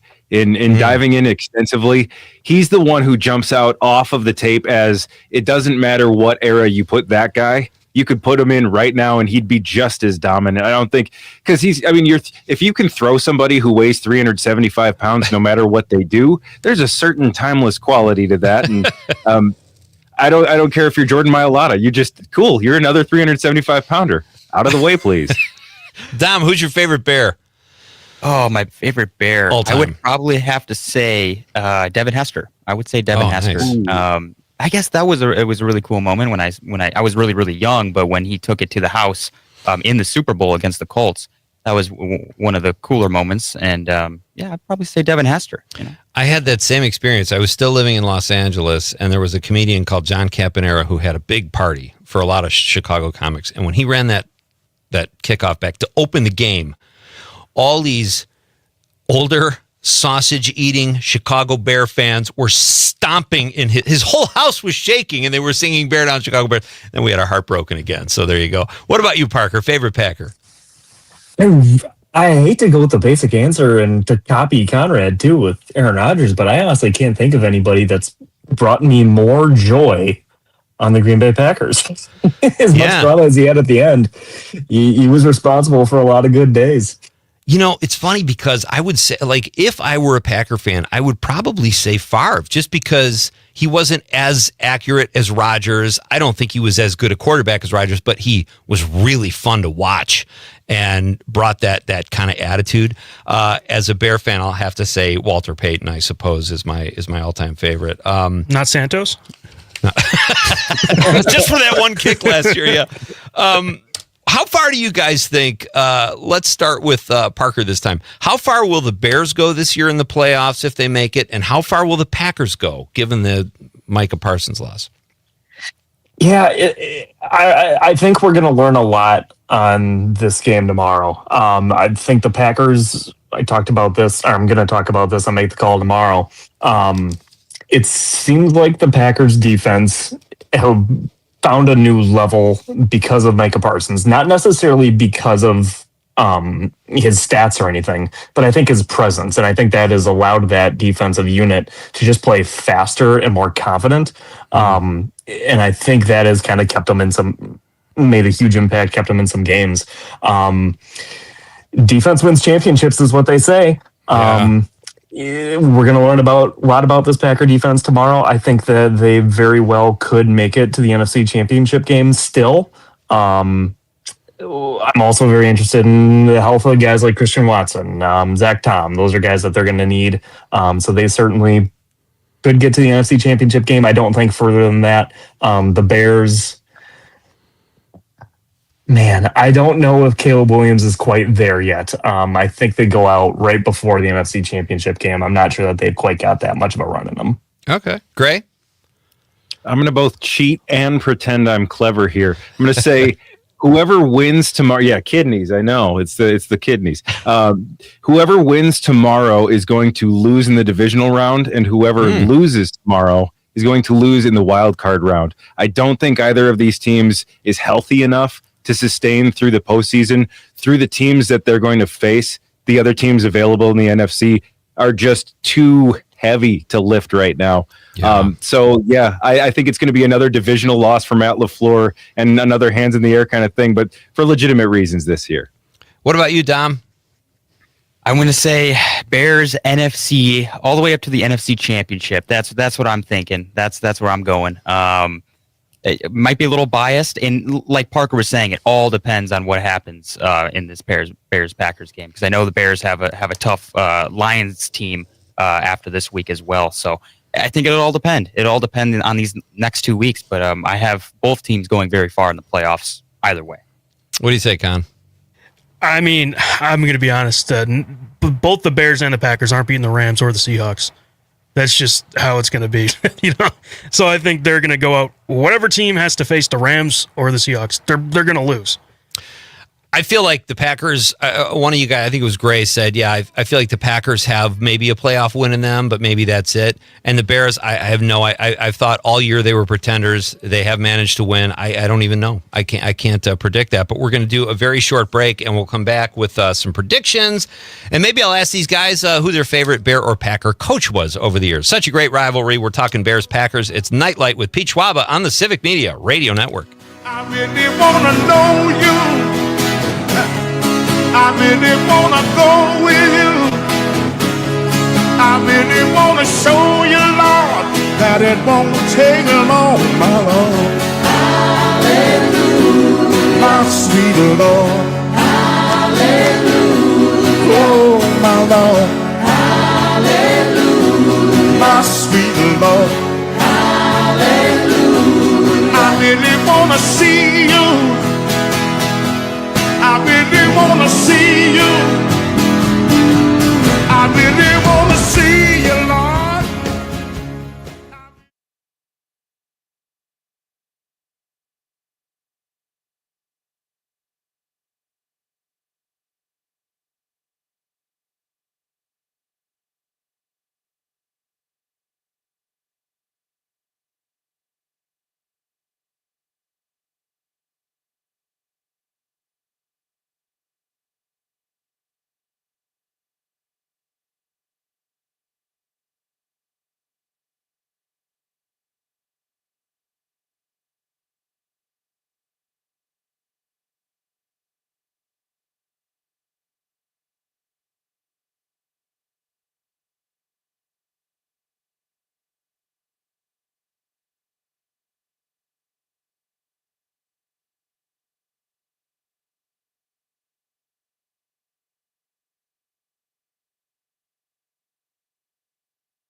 Visit PfizerForAll.com to learn more. Sponsored by Pfizer. Hey, Northeast Wisconsin, this is Kristen Ambos with the Always On Point podcast and Point Mortgage. On Sundays at 10 to 11 a.m., you'll find me on the Civic Media app, as well as 1590 a.m., 97.9 FM, and all podcast platforms where we'll discuss everything mortgage, real estate, and market related. Any questions? Text them to 920-606-1156. Join me every Sunday. Today's job market is full of demand for skilled trade workers. Electricians, welders, mechanics, these and other trades are the backbone of every community. They're also a huge part in making sure the Army National Guard is always fulfilling its mission of service to our country and communities. Soldiers train to keep the power flowing, engines running, and supplies moving. The skilled trades these soldiers perform are the same ones needed in today's civilian workforce. Army National Guard soldiers are on the fast track to learning skills that can set them up for success at home with companies looking to hire the best. With options from plumber to helicopter mechanic and everything in between, soldiers are able to select the trades that best fit their lives. Their resumes are being built through their paid training and part-time service. Find out how you too can learn a trade profession and serve your community and country by visiting NationalGuard.com. Sponsored by the Wisconsin Army National Guard. Aired by the Wisconsin Broadcasters Association and this station. Not completing high school is more of a social thing than it was an academic thing. Even though all these years have passed, I still had that longing to have my diploma. At age 30, Carissa finished her high school diploma. If you're even considering getting your high school diploma, you can do it. No one gets a diploma alone. If you're thinking of finishing your high school diploma, you have help. Find free adult education classes near you at finishyourdiploma.org. That's finishyourdiploma.org. Brought to you by the Dollar General Literacy.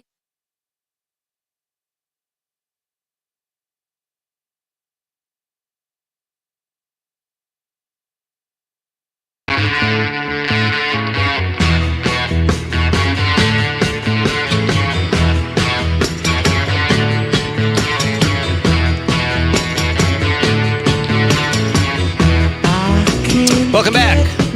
This is Nightlight with Pete Schwaba. We are having some serious Bear-Packer discussion here. It's one of the greatest rivalries in sports, if not the greatest, certainly the oldest in the NFL, and probably greatest in the NFL, although you might get some pushback from people who live on the coast about that, but they are wrong. It is the Bears and the Packers all the way. Greg Gunderson, Parker Olson, Conrad Krieger are here from Make the Call, which you can catch Saturday mornings here at Civic Media. And Dom Lee, the producer of the John and Gordy Show at WMDX and here at Civic Media, also joins us. He is my Bear fan compadre. The other three of these guys are all Packer fans, and we're talking about the big game Saturday night, the 212th meeting between these two great teams.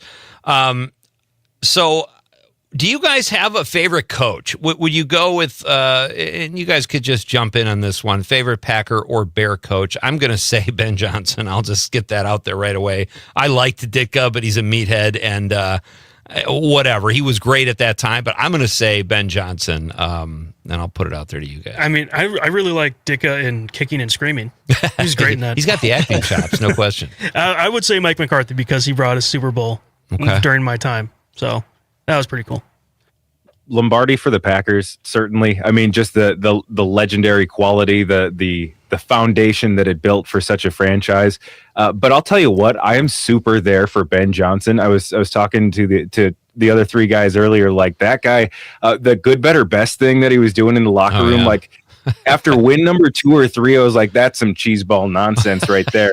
But then after like 6 or 7 wins, when the team was obviously locking into it, I was getting goosebumps. I was like, oh no, because that's scary. That's how you do it again next year. And I thought, oh man, little brother's growing up. We're in trouble again. Like, good for football, bad for my heart, man. I drink a lot of caffeine. That's great. Parker, I think, or Dom. Sorry, go ahead, Dom. I'll go. I think I'm going to say Lovie Smith for the Bears. Nice. Like you guys said, Ben Johnson's a really good. Obviously he's number 1 in my eyes right now. But Lovie Smith was always he was a quiet killer, and that's kind of what I liked about him. He had great defenses with him, and he knew the calls to play. So and he actually beat the Packers a few times. Go figure. So Parker, what about you? I would go with Lombardi for sure, just because there's so much history there. I absolutely am a huge history guy. But I kind of want to go off the beaten path a little bit. I'm going to say a non-head coach, Tom Clements for the Packers. Quarterback coach. Yeah. The guy that made Brett Favre who he was, the guy that made Aaron Rodgers who he was. He helped out with Love a little bit too. You cannot talk about Packer history without talking about that guy. Boy, that's Secret a great guru. choice. Yeah, that's a great choice. And now you guys pick Lombardi. Made me. My great grandfather went to high school with George Halas in the Bridgeport neighborhood in Chicago on the South Side, and my cousins ended up with my great grandfather's seats, which are one of the oldest licenses, and they're nice enough to throw it to us once in a while. But I can't believe I didn't say George Halas. Predictions, guys, for the game tomorrow night. Let's start with Dom. Oh man. Oh, gosh, think I'm gonna go. I gotta go Bears. I gotta even the playing field for this year. I think I'm gonna go Bears, 28-29. It's gonna be a higher scoring game. I think they're both gonna be into it. I got the Bears winning by 1. Okay, Parker. I really hate to say that I think the Bears are going to win this game, but I think the Bears are going to win this game. I don't think that the Packers are quite going to be able to live up to what they've been doing. And frankly, after, 2 weeks ago, the Bears proved themselves. You were saying earlier, Pete, you kind of thought they were pretenders, but they keep winning. I thought they were pretenders too, but now I think they're legit. I think the Bears are going to get this one. Great. For only the worst of reasons, the more I think about it, I want to see what another tie would do to the Packers playoff scenarios and to the NFC conversation. Like, I'm going to play with the playoff machine real quick when we're wrapping up here today. But realistically, I fear this game. A close win is the best case scenario, because if it's a blowout, it's a Bears winning kind of blowout. So I want a close game. I don't think it's going to happen, though. I have the Bears winning a tight one, maybe 7 points, kind of like a flip of 2 weeks ago. Dude, another tie. You were a masochist. That's insanity. Con, what do you say? Guys, where's the optimism? Come on. I'm sorry. I'm going to say Packers by 3, all right? I'm going to say McManus is going to come out there and kick the game-winning field goal, just like Santos did last year. We're going to do it to them this time. Boy, that's a bold prediction, because intellectually, I want to say the Bears, because I think the Parsons injury is worse than it affects the Packers more than the Bears are pretty deep at wide receiver. They have defensive injuries too, but I think LaFleur is a really good coach who is underrated, and he's a great coach for Jordan Love, in addition to any other coaches they have there. But I'm not going to jinx myself by picking the Bears because I know if I do, they will lose. So I'm going to say Packers by 38 points and hope I'm way off. You have time to switch it here, quick. Just say you want the Bears to win. Well, I obviously want the Bears to win, but I've post-traumatic stress from the last 25 years. Parker Olson, Greg Gunderson, Conrad Krieger, have a great show tomorrow. Make the call on Saturday mornings here at Civic Media. And Dom Lee, best of luck to us, brother, for the game on Saturday night. Guys, this has been fun. Thank you so much, and keep up the great work here, and thanks for joining the show. I really appreciate it. Thank you, Pete. Always a pleasure. Yeah, thanks for having us on, Pete. Bear down. Make sure that's the last thing they hear, Conrad, when we cut the. Thanks, guys. Oh, that was fun. So, how weird would it be if the Bears lost by 38 points? That would be hilarious. What do you think about the dome? Like, that's another issue right now in Chicago. Maybe we can. Well, they want to build in Gary, Indiana, right? Well, they're really ticked off at Illinois. It's not just leverage. There's bad blood there. I'm not kidding. And they should have threatened with Indiana 3 years ago before they bought $100 million property. All right, we're coming right back. It's Night Light with Pete Schwaba. Act 3 is next.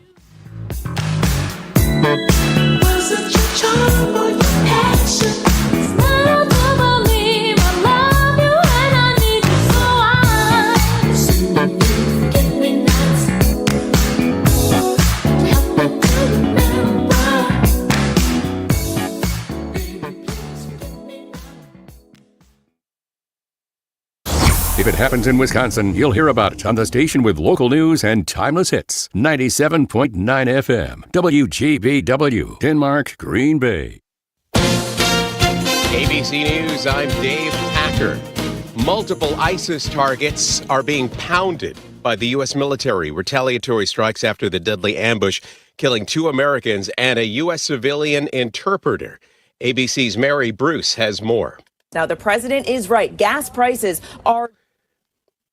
Well, just under the deadline, the Justice Department late this afternoon releasing first batch of the Epstein files, saying it's going to take weeks for additional redactions to protect victims' privacy. President Trump today touting a new agreement with 9 top pharmaceutical companies to sell their drugs in the U.S. at the same price they are in other countries. And the president's name added today to the exterior of the now Trump Kennedy Center for the Performing Arts in Washington, D.C. On Wall Street today, the Dow added 182 points and NASDAQ gained 301. This is ABC News. Sales of pre-owned homes rose in November compared to October, but the National Association of Realtors says sales are also down 1% compared to November of last year. The median sales price rose 1.2% to $409,200 for the 29th consecutive month of year-over-year increases. Russian President Vladimir Putin held his annual year-end news conference, which lasted over 4 hours. No major headlines. He once again said that Russian forces were advancing along all front lines. He said that Russia had shown flexibility in the talks. Obviously, they're still waiting for details from the Americans about this latest form of the peace plan. There was a question from the BBC which raised question marks about the direction of Russia internally, increase in authoritarianism, which again Vladimir Putin rejected. ABC's Ian Pannell. Good grief! Sony's buying a majority stake in the Peanuts comic strip from Canadian owner Wildbrain for $457 million. Dave Packer, ABC News. Doctors Without Borders is delivering life-saving medical care where it's needed most in communities around the world. From bandaging war-wounded patients in Sudan to providing clean drinking water in Haiti, we're in more than 70 countries worldwide, bringing patients from sick to recovering, from emergency to aid, from crisis to care. This life-saving care is made possible by a global movement of supporters like you. Thank you. Being blind doesn't look how others may think. Retinitis pigmentosa aimed to overwhelm my family. It tried to cut me down. I know where to find support. Learn more at fightingblindness.org, a public service message from the Foundation Fighting Blindness. You are listening to your local Civic Media radio station on air. Thank you. Did you know we are always streaming on TuneIn and the Civic Media app too? And if you miss a show or game, find it wherever you get your podcasts or on our website, civicmedia.us.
I'm meteorologist Mace Michaels. Cloudy sky tonight with a few flurries and snow showers and temperatures rising into the 20s. Some morning flurries and a little breezy, then we'll look for some sunshine tomorrow afternoon and a high in the low 30s. Sunny and a high in the upper teens on Sunday. Right now it's 13. I was stuck in a state of panic and endless rituals. So I made the call. Mental health care works when you make the call. Visit mentalhealthcareworks.org. A message from the American Psychiatric Association Foundation. Reading aloud to children sharpens their listening skills, expands their vocabularies, and nurtures a lifelong love of reading. That's why Reading is Fundamental, the nation's leading children's literacy nonprofit, offers free monthly read-alouds by popular authors through its Rally to Read program. Visit rallytoread.org to watch the read-alouds and discover exciting reading activities for school and home. Visit rallytoread.org today. You are never far away from your favorite radio station. We're always streaming on TuneIn and the Civic Media app. And if you missed your favorite show or game, listen to a podcast of it anytime on the app or our website, civicmedia.us. We are the National Park Foundation, and together with you, we're creating a future where every person, every generation gets their chance at an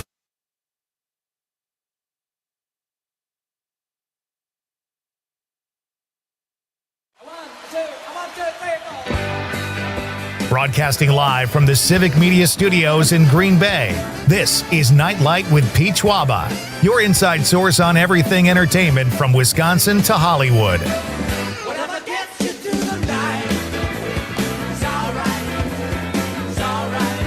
And now, a guy who once tore his ACL playing chess, Pete Schwaba.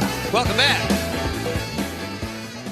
It is time for hour number 3 of Nite Lite here on this beautiful Friday night in gorgeous, the state of Christmas, Wisconsin. What was that poll the other day, Conrad, that said Wisconsin? All the Christmas cities were like the warm weather cities. Atlanta, Orlando, Vegas. Come on. Ridiculous. I mean, obviously you got the major ones, and you just can't. I don't know. You got to put Marinette up there, right? Marinette is Christmas City. Christmas City, USA. Wisconsin is the state to be in for Christmas. We've got pine trees. We've got snow. It's gorgeous. It is a little cold out tonight. Yeah, just bundle up, and then you're fine. Yeah. For tonight's window fun photo, it was too cold to go outside, so I decided to take a hot shower and warm up a little bit. And Conrad was nice enough to snap a photo. That sounds kind of weird. No, but there's a curtain. It was all on the up and up. That sounded weird too. But so I'll be posting that shortly. But hey, welcome, folks. If you're just joining us, you've missed a pretty good show so far. I wouldn't say it's our best, but it was a pretty damn good show. And you can catch the first 2 hours on the podcast at civicmedia.us. So certainly please do that. We talked to Ilian Hoskins in the first hour. He is a young judo champ from Madison, a middle schooler, 12 years old, and he hopes to compete in the Olympics someday. It was a very nice to talk to Ilian. And then if you heard part of the second hour, you know that we talked to Gray Gunderson, Parker Olson, Dom Lee. Conrad and I had a spirited discussion about the Bears and the Packers. It was almost too nice. Yeah, we didn't get into big arguments. Then you can't really. There's no fisticuffs over the stream. All right. So your question or shouting. What you should have asked is who's better, Jordan Love or Caleb Williams? All right. Well, that would have got heated debate. Right now, I would say Jordan Love. See, and well, let's just say this overall, but you clutch. Caleb's got the clutch genes. I don't know. That's a tough one. Yeah, I mean, some of the throws. This is the thing that Jordan Love has, because I've experienced Aaron Rodgers, Matt Flynn for cup of coffee, and Jordan Love. And the thing that Aaron Rodgers had that I think Jordan Love doesn't is, I guess from my perspective, is every time Aaron Rodgers made a throw, I wouldn't be scared. You're scared if Jordan Love does? When he tosses it downfield, I'm like, oh, geez. Yeah. When Aaron Rodgers did, I'm like, oh, that's going to be amazing ball. That's really interesting because even with the 2 picks last week, I think Jordan Love's TD to interception ratio is still really good. I know. Don't get me wrong. I think Jordan Love's phenomenal. Yeah. There's just sometimes where he's like off the back foot and chucking it 60 yards, and I'm like, oh, jeez. But I love Jordan Love. I think he's great, but nothing beats the feeling I had when Aaron Rodgers tossed it downfield to Devontae Adams. I will say that I think that where the Packers have really scored, and they're a solid organization. They've always had good leadership, at least for the last 30-some years, is like Parker said. They have a great quarterback coach, but also not only just a quarterback coach, Mike McCarthy, Mike Holmgren, both offensive minds, both great coaches, and Favre and Rodgers benefited from that. And I think Love is now too with Matt LaFleur. I think he's a really good coach for Jordan Love to have. Now, I think of the three of those, Aaron Rodgers would have been good regardless. I think he probably needed less coaching than the other two, but he still benefited, I mean, the thing that I saw from, he did it with Mike McCarthy too, but he did butt heads a little bit with the coaches sometimes. But just because who he is. He's a dink. I mean, the guy's a great quarterback, but he's a dink. Well, I was going to say, I really like watching Josh Jacobs play. Yeah, he's good. That was a good pickup. He's just, that's fantastic. It's his second year? Second year for the Packers, yeah. Yeah, he was really... And it just shows how much improvement we've had over... Just the run game is just something we can lean on, too. You had kind of a gap there between... well, not really. between him and who is the guy that... Aaron Jones. In Minnesota. Yeah, Aaron Jones. Wasn't there a year or two between... No, there was a point. There was a point where we signed Josh Jacobs, and there wasn't full news yet on Aaron Jones, and for 2 days, every Packers fans were like, are we going to get them both? Which is dumb, first of all. But no. That's hilarious. All right, I'm going to ask Conrad in just a moment something I think some Packer fans secretly want but won't admit. Okay. But I'll ask that. But first, we're going to refresh everybody's memory for our awesome question of the night. Let's talk about the question. Okay, question. Question. Pregunta. Question. Question. Hey, I have a question. Questions? This question. Domanda. Question. Questions. Tonight's question, eggnog, yes or no? Go to town, folks. Let me know what you think about eggnog. I would say the no's were winning for a while, but there were some yeses on social media that we just read before the break. So I would imagine we're around even, maybe. Just some fun facts for you. Number one state where they love their eggnog is New Hampshire. The state where they least like eggnog is Florida. So it could be, a hot weather thing, a warm weather thing. Eggnog can be sort of warm your bones a little bit. I don't care for it. I don't like the eggs. Conrad likes it. So yeah, we're at odds here too. So let us know what you think, though. You can let us know at 855-752-4842, 855-75-CIVIC. You can also text us on the app. Or if you're watching the radio on the stream, you can drop us a stream comment and we will read it on the air. So I think we're caught up on the text line. We do have some stream comments, though. Dave, we already read Dave's response on eggnog. He was not a fan. Sydney Politics, Dave's pal, says, hey, Dave, happy holidays. Those two, I thought there was something going on there because they hadn't conversed lately. But it's good to see those guys back in action over the streamline. Sydney Politics says, quick trip eggnog. Yes. So not only does he like eggnog, he's going gas station eggnog. I got to give that a try. I've never tried it. Dave says, Merry Christmas to all. Merry Christmas, Dave. Trumpet Joe, 40. This is a first. This could Trumpet be a first. Joe. Trumpet Joe. Go Bears, bear down. Thank you, Trumpet Joe. And Sydney Politics says, Rex Grossman was the best quarterback post-McMahon. I might go Eric Kramer there, but I did let Rex had moments. He definitely had a cannon. So wouldn't totally disagree with you there, Sydney. Thank you. I hope he and his girlfriend are still talking because she kind of, remember she was texting us the other night about how there was dissension in the Sydney Politics household. But Sydney continues, says also those magical few games by Josh McCown. Oh, yeah, Josh was good. A couple names you haven't heard in a while, huh? Except for Rex Grossman. But. And the fact that the fact that you got to go, who was that? Oh, yeah. No, he was a good quarterback. That's how it is with the Bears. Like, we just haven't had a good quarterback. Like, Cutler had great skills, but he was a tool. And he threw a lot of picks. Last night, I was watching that. By the way, phenomenal game last night. That was a good game. I saw the last few minutes. It was funny as I didn't know who was calling the game. I didn't look, but he was talking about Sam Darnold. He had a brief. Yeah. He goes, well, I don't know if Sam Bradford has. Oh, I heard that. I'm like, Bradford? That was Kirk Herbstreit, yeah. Who I think I like him. I don't know. It was funny, though. Decent. I haven't heard Sam Bradford's name in a while. Do you ever find yourself cheering for a guy like, because I saw like the last Darnold. 6 minutes, and they were saying the rap on Darnold is he can't win. He's not a come-from-behind guy. He doesn't win the big game.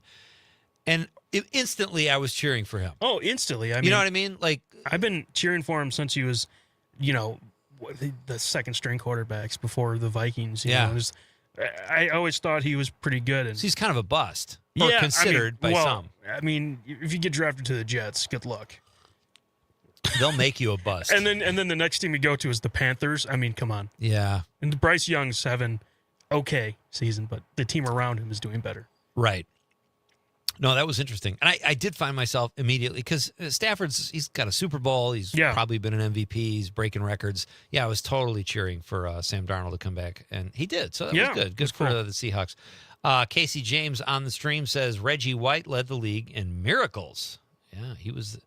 Was he the the preacher man? I really wish I got to see him play. That would have been cool. He was. Same thing with Micah Parsons. It's like, how did you let this guy go? Right? I mean, it just doesn't make sense. You don't Jerry Jones, I don't know. It's crazy. There was talk about him giving up CeeDee Lamb too, which would be so dumb. Yeah, he's a little bit of a nut job, I think. But so what was this question you all wanted right, to the ask? question I was going to ask you is, the Bears are in the middle of this huge. Now they're talking to Northwest Indiana, and I've said on this show, and I'm not whatever. It's just not what we typically talk about. But I do think like areas like Kenosha, Racine, right on the lake, they're going to boom at some point with the climate change and all that. And they say Michigan's going to be the #1 state to live in. Wisconsin's going to be right behind it. We have these Great Lakes. I think Gary and Hammond and that whole corner, that's still Lake Michigan. That is the southernmost tip of the Great Lakes. So the water is warmer there, maybe by a degree. But I think anyone who goes in there and sets up shop is going to clean up, because I think that area will come back. And I've heard from people that I follow that the Bears are serious. And frankly, they should have gone there first before they bought this land in Arlington Heights to maybe for leverage. But now I guess it's not about leverage. The Illinois government, which, say what you want about the Illinois government, they're all over the place and they have a seriously corrupt history.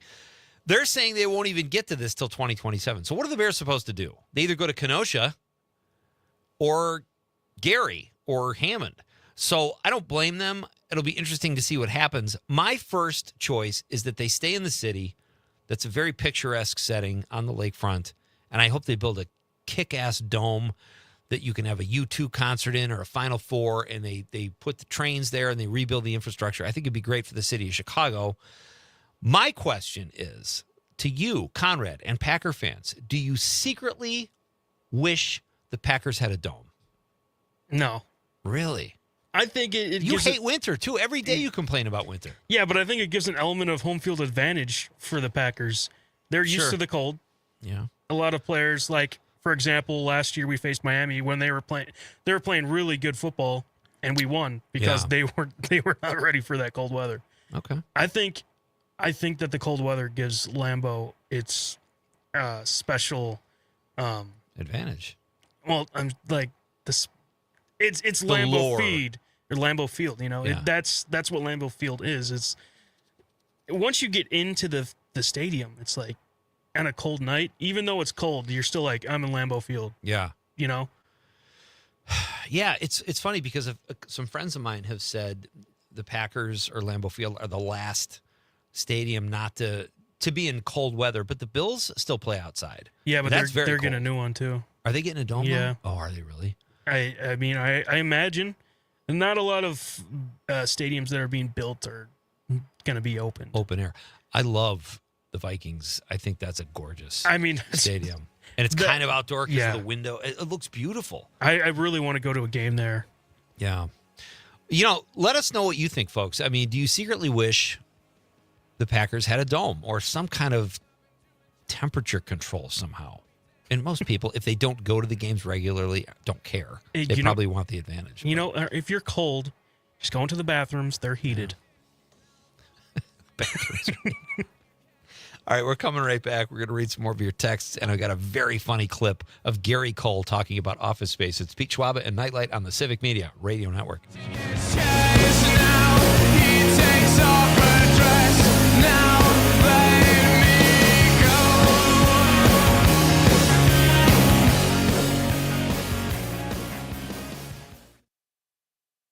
97.9 WGBW and WGBW.FM. Sturgeon Spirits of Oshkosh. Next door to their cocktail bar and tasting room on Oregon Street is the Ready Room, open for your next event. A private bar with aviation-inspired details. It's ideal for intimate parties, conferences, or holiday parties and reunions. Sturgeon Spirits, 2663 Oregon Street in Oshkosh, and at grocery and liquor stores throughout the Fox Valley. As you begin your holiday travels, buy local, drink global, and take a piece of Oshkosh with you. SturgeonSpirits.com. A game without a crowd is just a scrimmage. A performance without an audience is just a rehearsal. Without your presence, high school sports and the performing arts aren't possible. Ensure that these essential extracurricular activities continue to enrich the lives of students in Wisconsin. Purchase a ticket to your local high school's game or performance. This message presented by the WIAA and the Wisconsin Athletic Directors Association. The Oneida police officers need your help to stuff their squad car for the holiday season. It's Amanda with another new Wisco 411. And on Saturday, December 20th from 8 a.m. to 1 p.m. at the Festival Foods on Mason Street, the Oneida police officers will be collecting non-perishable food items for families in need this holiday season. So make it a challenge and let's see how much food you can really stuff in there. Your reward will be a crisp high five. Check it out by going to WGBW.FM and clicking events. When a warrior faces adversity, he fights through it. He finds a way. Freedom isn't free.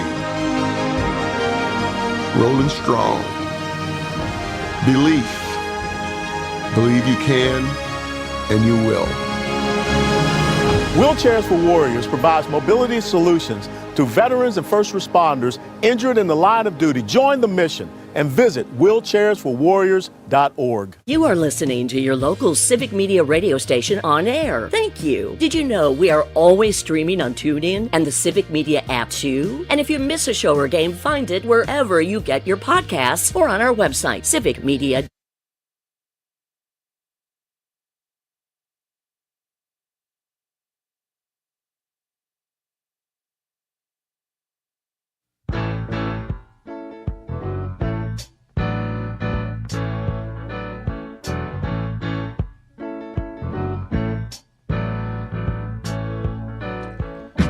Welcome back.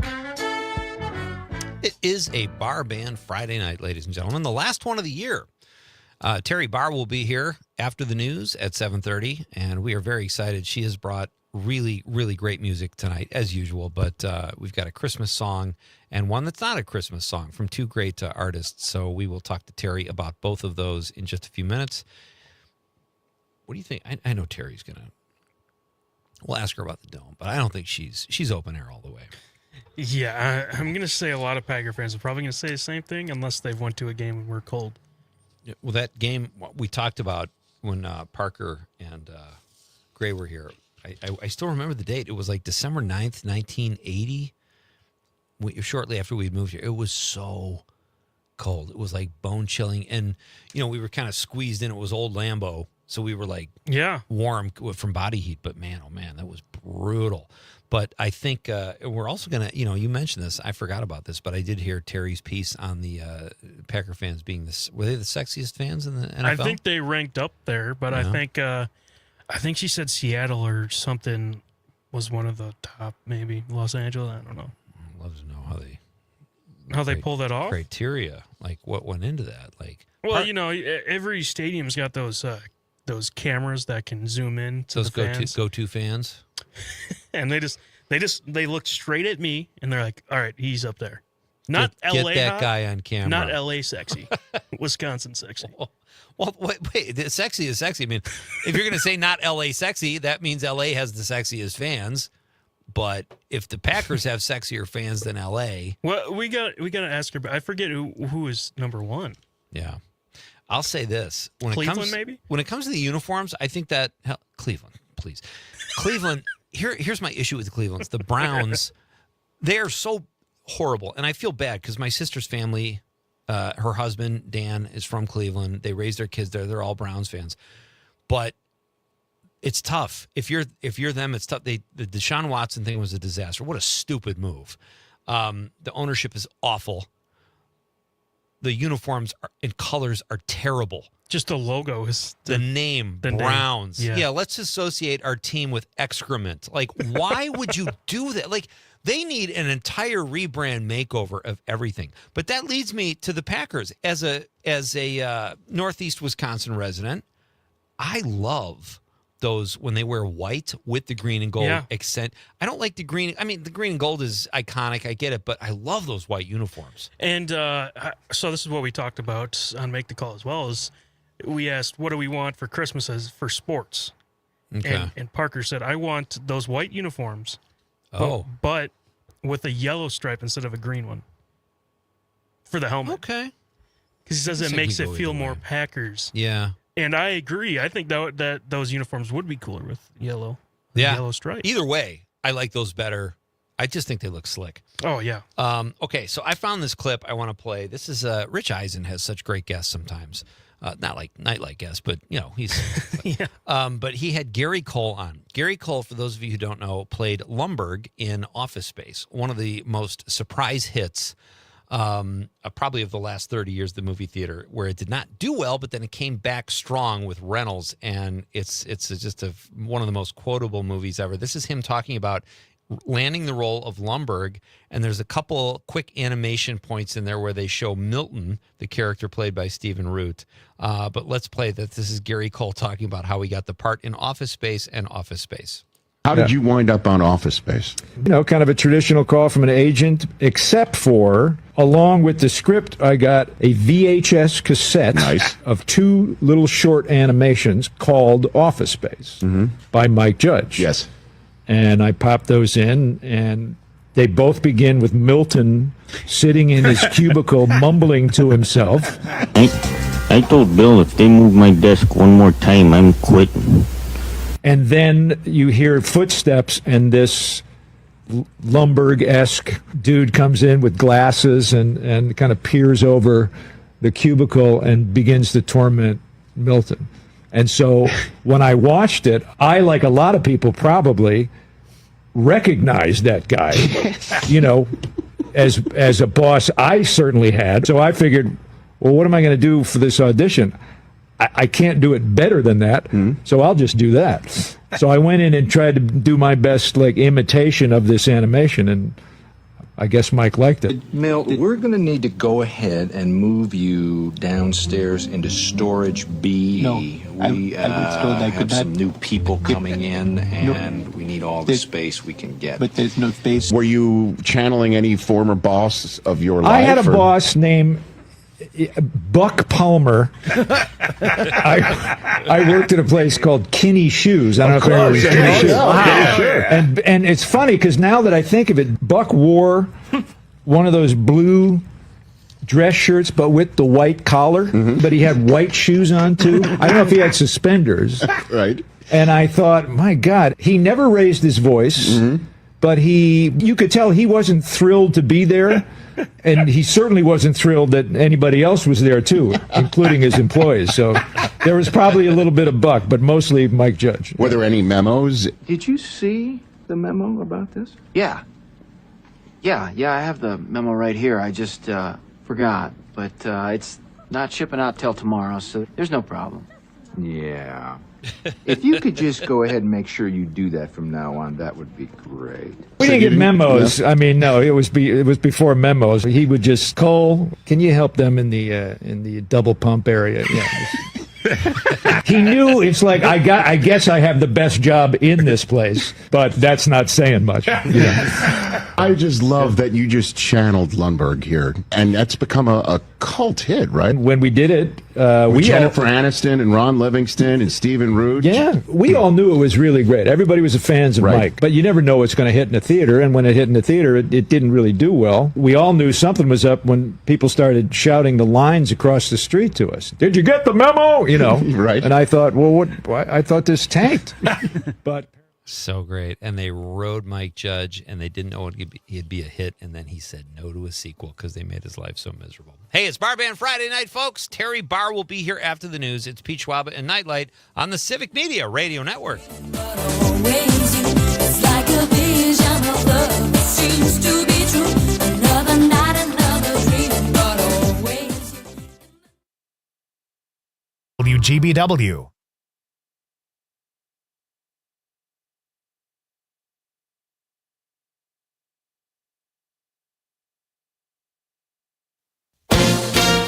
ABC News, I'm Dave Packer.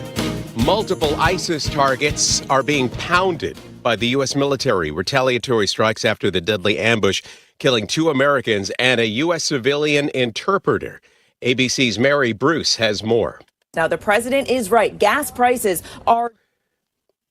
Well, just under the deadline, the Justice Department late this afternoon releasing first batch of the Epstein file, saying it's going to take weeks for additional redactions to protect victims' privacy. President Trump today touting a new agreement with 9 top pharmaceutical companies to sell their drugs in the U.S. at the same price they are in other countries. And the president's name added today to the exterior of the now Trump Kennedy Center for the Performing Arts in Washington, D.C. On Wall Street today, the Dow added 182 points and NASDAQ gained 301. This is ABC News.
I'm meteorologist Mace Michaels. Cloudy sky tonight with a few flurries and snow showers and temperatures rising into the 20s. Some morning flurries and a little breezy, then we'll look for some sunshine tomorrow afternoon and a high in the low 30s. Sunny and a high in the upper teens on Sunday. Currently it's 12 degrees.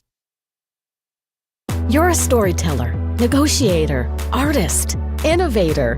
Whatever your passion, whatever your skills, behind the scenes or in front, you belong here. A career in broadcast media.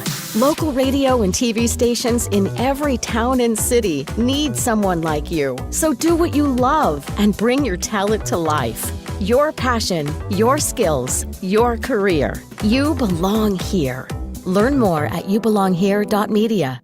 Small businesses are the heart of America. As the nation's largest nonprofit resource of expert business mentoring, SCORE has helped millions of entrepreneurs build their businesses for free. Find a mentor today at score.org. You are never far away from your favorite radio station. We're always streaming on TuneIn and the Civic Media app. And if you missed your favorite show or game, listen to a podcast of it anytime on the app or our website, civicmedia.us. Teachers are diverse, skilled leaders, innovating to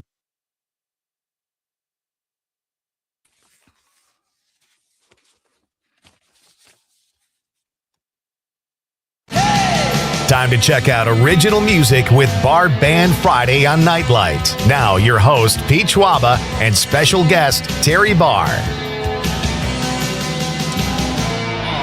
All right. We've got Terry BARR dressed as a Santa Claus tonight, so you can't beat that. I mean, our pal Terry, who the segment is named after, BARR Band Friday Night, joins us now on Nightlight. How are you, my friend? Love the festive outfit. What a great show you guys are having. I love the thanks. sports talk tonight. That was really fun. Yeah. Well, you know what? You're Before we enjoying get into music, Yeah. You did this piece about Packer fans being this up there when it comes in terms of sexiness. You said the Packer attractiveness. attractive. Oh, Conrad went the sexy route. That makes more Okay, sense. well, Attractive, Conrad, I'll go and he with was you taking on all that the credit for it. Let's go sexy. But well done, as usual. Another great piece, and yeah. How did you find? Where was your data? Yeah, I disagree with you, It's Terry. from That's okay. You're still my friend. Wise website, and they dive into all kinds of sports information. Oh, And they use some wacky tool that actually can define the faces, and that's what it was based on. Basically, sending this thing around at various stadiums and looking at fans' faces. Little did you know this was happening. I did not. Yeah, And their fans ended up fourth from the bottom. You already said that, Terry, and I'm going to let Oh, that sorry, one go. did I? But if okay, yeah. Conrad, are you with me? I am. As usual, outstanding work, though, Terry. I love your pieces you do here at Civic Media. Where do you stand on eggnog? Yes or no?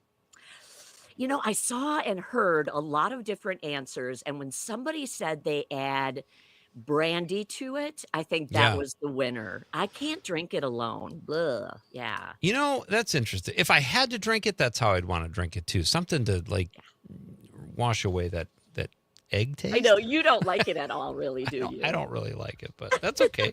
To each his own. I would say and people seem like they're pretty much split down the middle. So Yes. it's been a fun little poll here, informal as it were.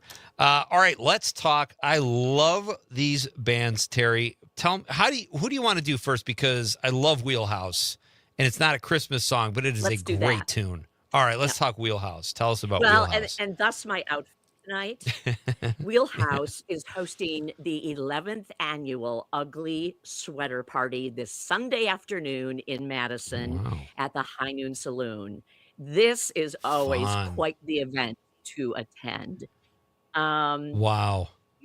Wheelhouse has played everywhere, and I'm not kidding when I tell you this. Wheelhouse has played all over the country, all over the state.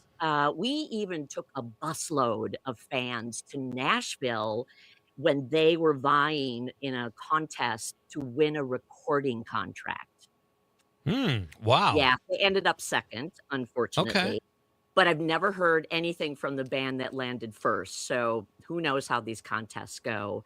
But Yeah. they used to play more than 225 shows a year, Pete. Yeah, I They saw that. quit That's their crazy. job. Yeah, because they believed in what they do so much. That's quite a few years ago. You know, time marches on, and I hate this because they haven't dissolved completely, but each of them have their own projects they're working on. Some got married, some had kids, but they still get together maybe 3, 4, 5 times a year to do a come together concert, and this is one of those. This must be like, going from 220 shows a year to 4 or 5 Are they packed? Are they all in Madison when they do these 4 to 5 shows? Are they typically always local? Yes, they Okay. used to play all over the state, but typically because they're now Madison-based, all 4 of them, the shows have been in Madison, but anybody that has seen them anywhere in the state or around the country, I mean, I know there are some people that some of the past shows have flown in to be part Oh of a my show gosh. because it just doesn't happen enough anymore. Very nice. Well, I also want to wish you that you said this is your husband's favorite band, which is really cool. And it was your anniversary this week. So happy anniversary to you and your Oh, husband. That's thank so you. great. My You're goodness, welcome. Pete. I put a Aw. little heart emoji under your Facebook post, but you ever do this? I did that, and then I look up, I go, oh, this post is from 5 days ago. Like, I'm late to the party lately. You know, you guys could be It's divorced by hard now to keep for all I track know. of everything. Yeah, exactly. All right, so this song is called Hungover and Brokenhearted. Great tune. Should we is. roll it, Terry? Let's roll it. Just listen to the words for everyone who is watching or listening to the show. It's got some humor underlying all of it. Yeah, it's great. This is Hungover and Brokenhearted by Wheelhouse.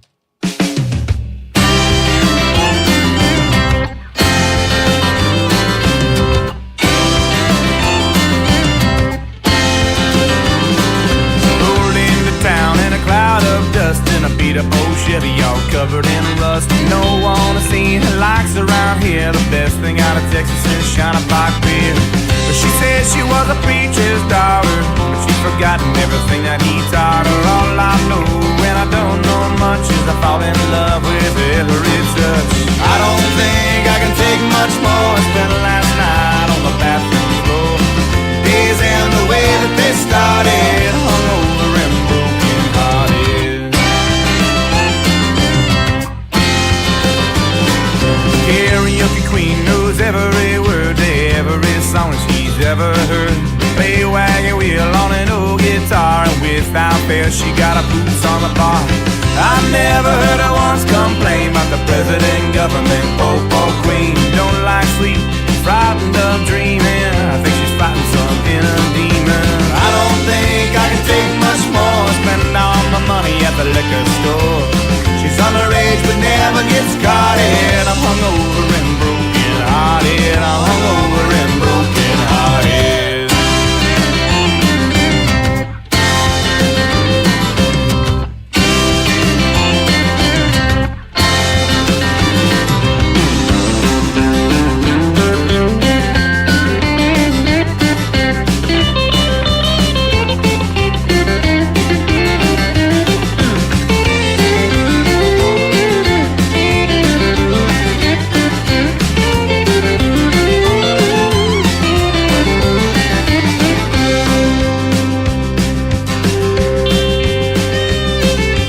Nothing's ever quite as it seems, a nightmare wrapped in your wildest dream.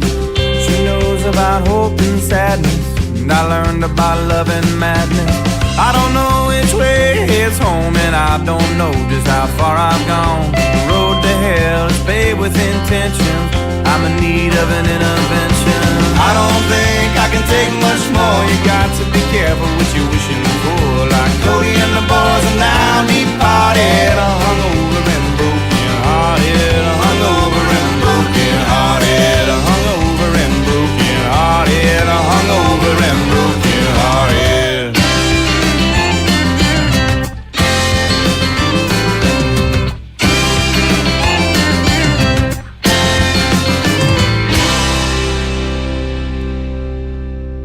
Boy, that's I heard that song, Terry, and then I read the info that you sent, and I was like, oh man, like I saw that they used to do 220 shows a year. What a great tune! What a great sound! Yeah. And you're right. There's some funny There's stuff in something there. special, Pete. They really Yeah. are. And I think for a really long time, the Wisconsin music scene has been looking for somebody else to break out. Yeah, This was interesting. going to be the band that did it. And it just didn't happen. And you know, music, art, culture, all of it is Yeah. so fickle. You just But never know. Yeah. yeah, you listen to them, compare them to anybody else that plays this kind of music, they're right up there. Oh, they're great. That's a great song too. Where can we download that song, or can we find their music anywhere? Are they on Oh, Spotify? Absolutely. Go to, Okay. they have a great SoundCloud, and I think you can download anything you want there. They have all Okay. their albums loaded on Oh, SoundCloud. that's fantastic. Yeah. All right, very good. So tell us about Christy Krause. Okay, so Kirsty is so Oh, Kirsty, interesting. I'm sorry. No, that is okay. She's originally from Janesville and was having a great career just traveling around Wisconsin and the Midwest. She had a band called Thirsty Jones, and then she decided that wasn't enough. We hear this, often I kind of love like that talking about name. Wheelhouse. Yeah. So she moved to Nashville, and I think with her family's blessing, she was going to give it a year or two. She's not come back, except to come back and Oh, play wow. shows at home because she says she doesn't want to ever forget where she came from. She's killing it in Nashville. That is Um, wow, that's so cool. I know. Isn't it interesting because you have one band you think is gonna do it, then you have someone who goes by herself and is making it happen. She writes a lot of songs for other people, but she also is keeping some of her favorites, and then she records them herself with other people around Nashville. And the, holiday song we're gonna hear tonight is brand new, but they already entered it in the award contest for, and I didn't even know this existed, Pete, the This is Trop awesome. Rock Radio Song of the Year, Trop Rock, Like and they tropic, won. right? Like tropic? Yeah, Like similar to yacht rock, only trop rock. I love that, and I I do thought that too. was fantastic. All right, very cool. So this is Kirsty Krause, and this is an original holiday tune from a Wisconsin artist by way of Terry BARR, and it is called Tropic Wonderland. Let's do it.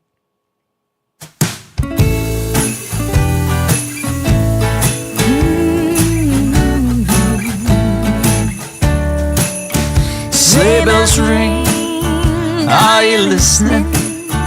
On the beach, sand is glistening. A beautiful sight, we're happy tonight, walking in a tropic wonderland. Gone away is the bluebird, here to stay are the snowbirds. We'll sing a love song as we go along, walking in a tropic wonderland. By the ocean we can build a Sandman, then pretend that he is Parson Brown. He'll say, are you married? We'll say, no man, but you can do the job when you're in town. Later on we'll perspire as we dream by the fire. So face unafraid the plans that we made, walking in a tropic wonderland. By the ocean we can build a Sandman, and pretend that he's a circus clown. We'll have lots of fun with Mr. Sandman, until the other kids knock him down. When it's windy, ain't it thrilling? When we're surfing and a-chilling, we'll frolic and play the Kokomo way, walking in a tropic wonderland. Oh yeah, walking in a tropic wonderland. Big finish, walking in a tropic wonderland.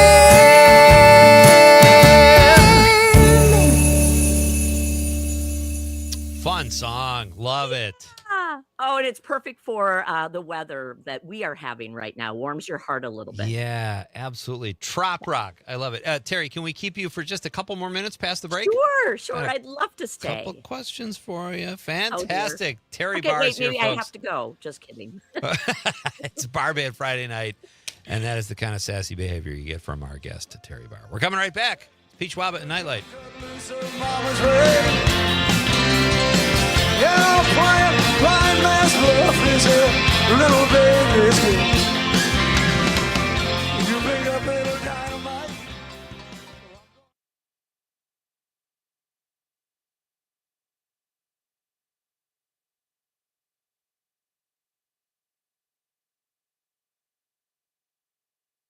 Appleton Cigar Company on College Avenue has been serving the community for over 25 years. If you are a cigar aficionado looking for a one-of-a-kind experience, you need to check out Appleton Cigar, which boasts the largest selection of cigars north of Milwaukee with over 706 cigars to choose from in a walk-in humidor. The Cigar Lounge offers an impressive variety of spirits and cocktails that pair perfectly with a premium cigar. For the full experience, come to Appleton Cigar at 415 College Ave, Monday through Saturday, 11:30 a.m. to 10:30 p.m. For more information, go to appletoncigar.com. With locations in Appleton and Oshkosh, Insight Eye Care has been serving the Fox Valley since 1972, offering comprehensive eye care services. Their doctors also share a special interest in treating chronic dry eye disease, providing specialty contact lenses, and expert pediatric eye care. Find Insight Eye Care on North Sawyer Street in Oshkosh and Chain Drive in Appleton. Improving lives by improving sight with quality eye care for everyone in your family. Insight Eye Care. Visit wiinsight.com to schedule your eye exam today. It's family time at Chula Vista with the right kind of fun for everyone. Wisconsin's most complete resort experience. Easy going with scenic river walks, a relaxing spa, or going all out in 80,000 square feet of indoor water park and cross-country skiing, sledding, snowshoeing, all right here. Check it out at chulavistaresort.com. Spend the holidays with the Kaminsky family at Chula Vista. Check out our family specials at chulavistaresort.com. You want to feel important. You want to be a part of something bigger, something that matters and can help change things. You want to feel like you belong. We know. We felt that way too. And that's why we did something about it. We aren't just Army National Guard soldiers. We are normal people just like you. And together, we can make a difference. Take on your legacy. Visit nationalguard.com to find out more. Sponsored by the Wisconsin Army National Guard. Aired by the Wisconsin Broadcasters Association and this station. Not completing high school is more of a social thing than it was an academic thing. Even though all these years have passed, I still had that longing to have my diploma. At age 30, Carissa finished her high school diploma. If you're even considering getting your high school diploma, you can do it. No one gets a diploma alone. If you're thinking of finishing your high school diploma, you have help. Find free adult education classes near you at finishyourdiploma.org. That's finishyourdiploma.org. Brought to you by the Dollar General Literacy Foundation and the Ad Council. You are listening to your local Civic Media radio station on air. Thank you. Did you know we are always streaming on TuneIn and the Civic Media app too? And if you miss a show or game, find it wherever you get your podcasts or on our website, civicmedia.us. Is getting vaccinated on your to-do list? We can help you check that off. You've got this. Yes, you do. See how we've got you at yougotthis.usaging.org. A message from the Aging and Disability Vaccination Collaborative, powered by US Aging.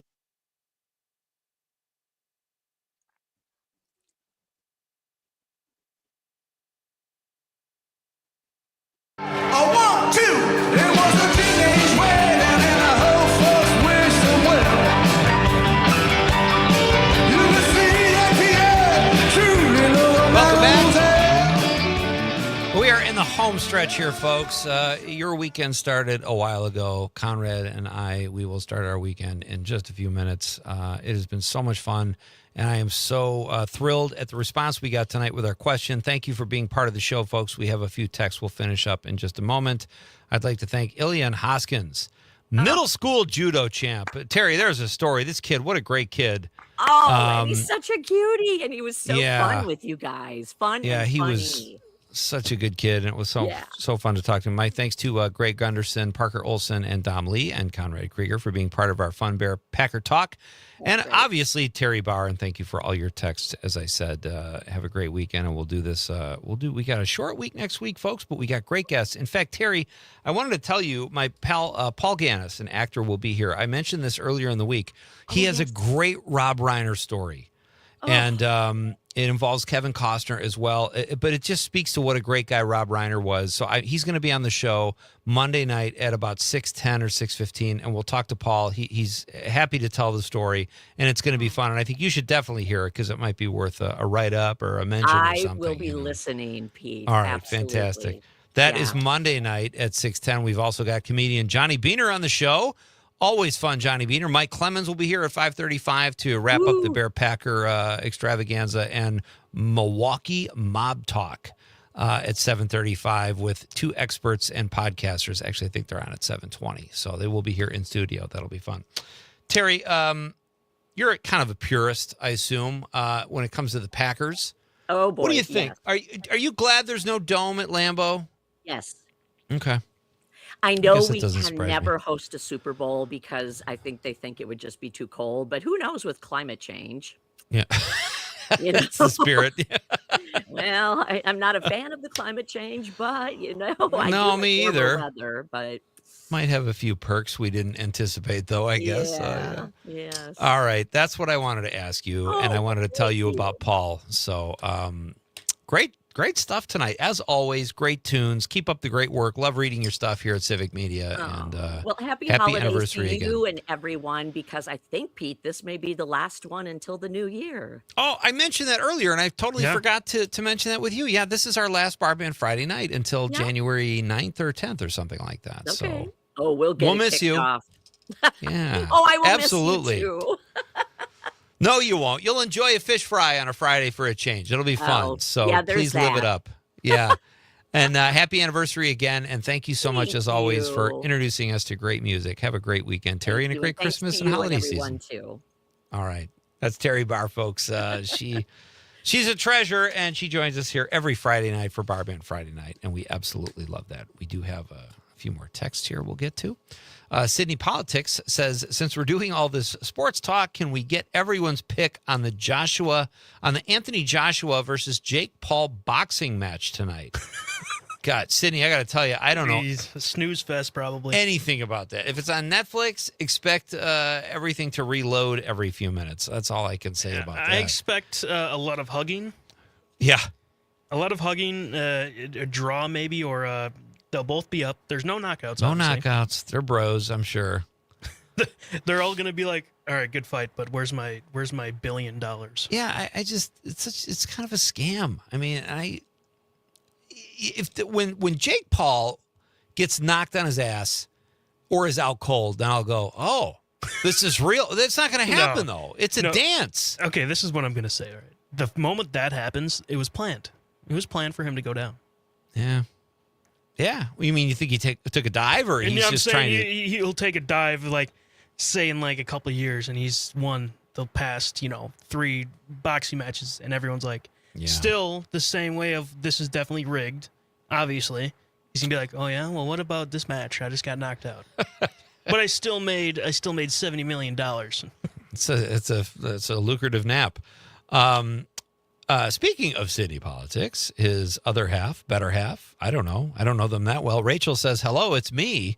The surgery on Sydney's dad that we discussed last night that got postponed to Christmas Eve somehow. She says the surgery is still happening, but the house is not divided. Well, that's good. She says the holidays are always crazy, and we are making it work, LOL. Sydney is going to be cooking, and he's a great chef, making it up with food. See, I don't have that going for me. Would it kill Sydney to make a quiche for Nightlight? Yeah. How about a nice bundt cake, Sydney? Send something our way here. We'll make you feel good with your culinary skills. But I don't have that. I can't say to my wife, well, I'll cook you dinner. She'd be like, okay, no thanks. That's okay. You want to make it up to me? Don't cook. That's actually not true. I'm not a bad cook or chef, but I pick my things. What's that your I top do well. dish? I can make a really good chicken green curry. I make great pasta, pesto pasta, Cajun shrimp pasta. I do steaks okay, but I. Could you get my medium well if I wanted? Yeah, I could. What about if I wanted extra rare? Well, where it's tire. What's the old phrase? Just knock its horns off, wipe its ass, and bring it in here. It doesn't get any rarer than that. No, you just got to go slow. Take your time. Don't be in a rush. Let that meat cook. Dave from Madison in the 608 says eggnog with a shot of Captain Morgan is delicious. As a Packer fan, my favorite player is Jay Cutler. Of course it is. He was always good for a pick or two. Yeah. Go, Pack, go. And I'll say... Can we end the show just on that? I'll even that out with a bear down. No. Final, remind people what your prediction was. I say we're going to win by 3 points. I think we're going to squeak it out. And I Okay. said McManus will hit the game-winning field goal instead of Santos like last year, and he did it. So In At Chicago Lambeau. instead of at Lambeau, yeah. Exactly. I'm going to stick with, actually, I've increased, my pick has changed. It's going to be Packers by 44 points because I don't want to jinx myself. So we will discuss all of this, folks, Monday with Mike Clemens in a short week, just Monday and Tuesday next week. But We will still be with you in spirit. Thank you for being part of the show tonight, folks. Have a great weekend. Be safe. And on behalf of the lovable producer, Conrad, I'm Pete Schwaba saying good night, Wisconsin. In the basement, down in the basement. Oh, you got the comforts of home. A nightclub, too. In the basement.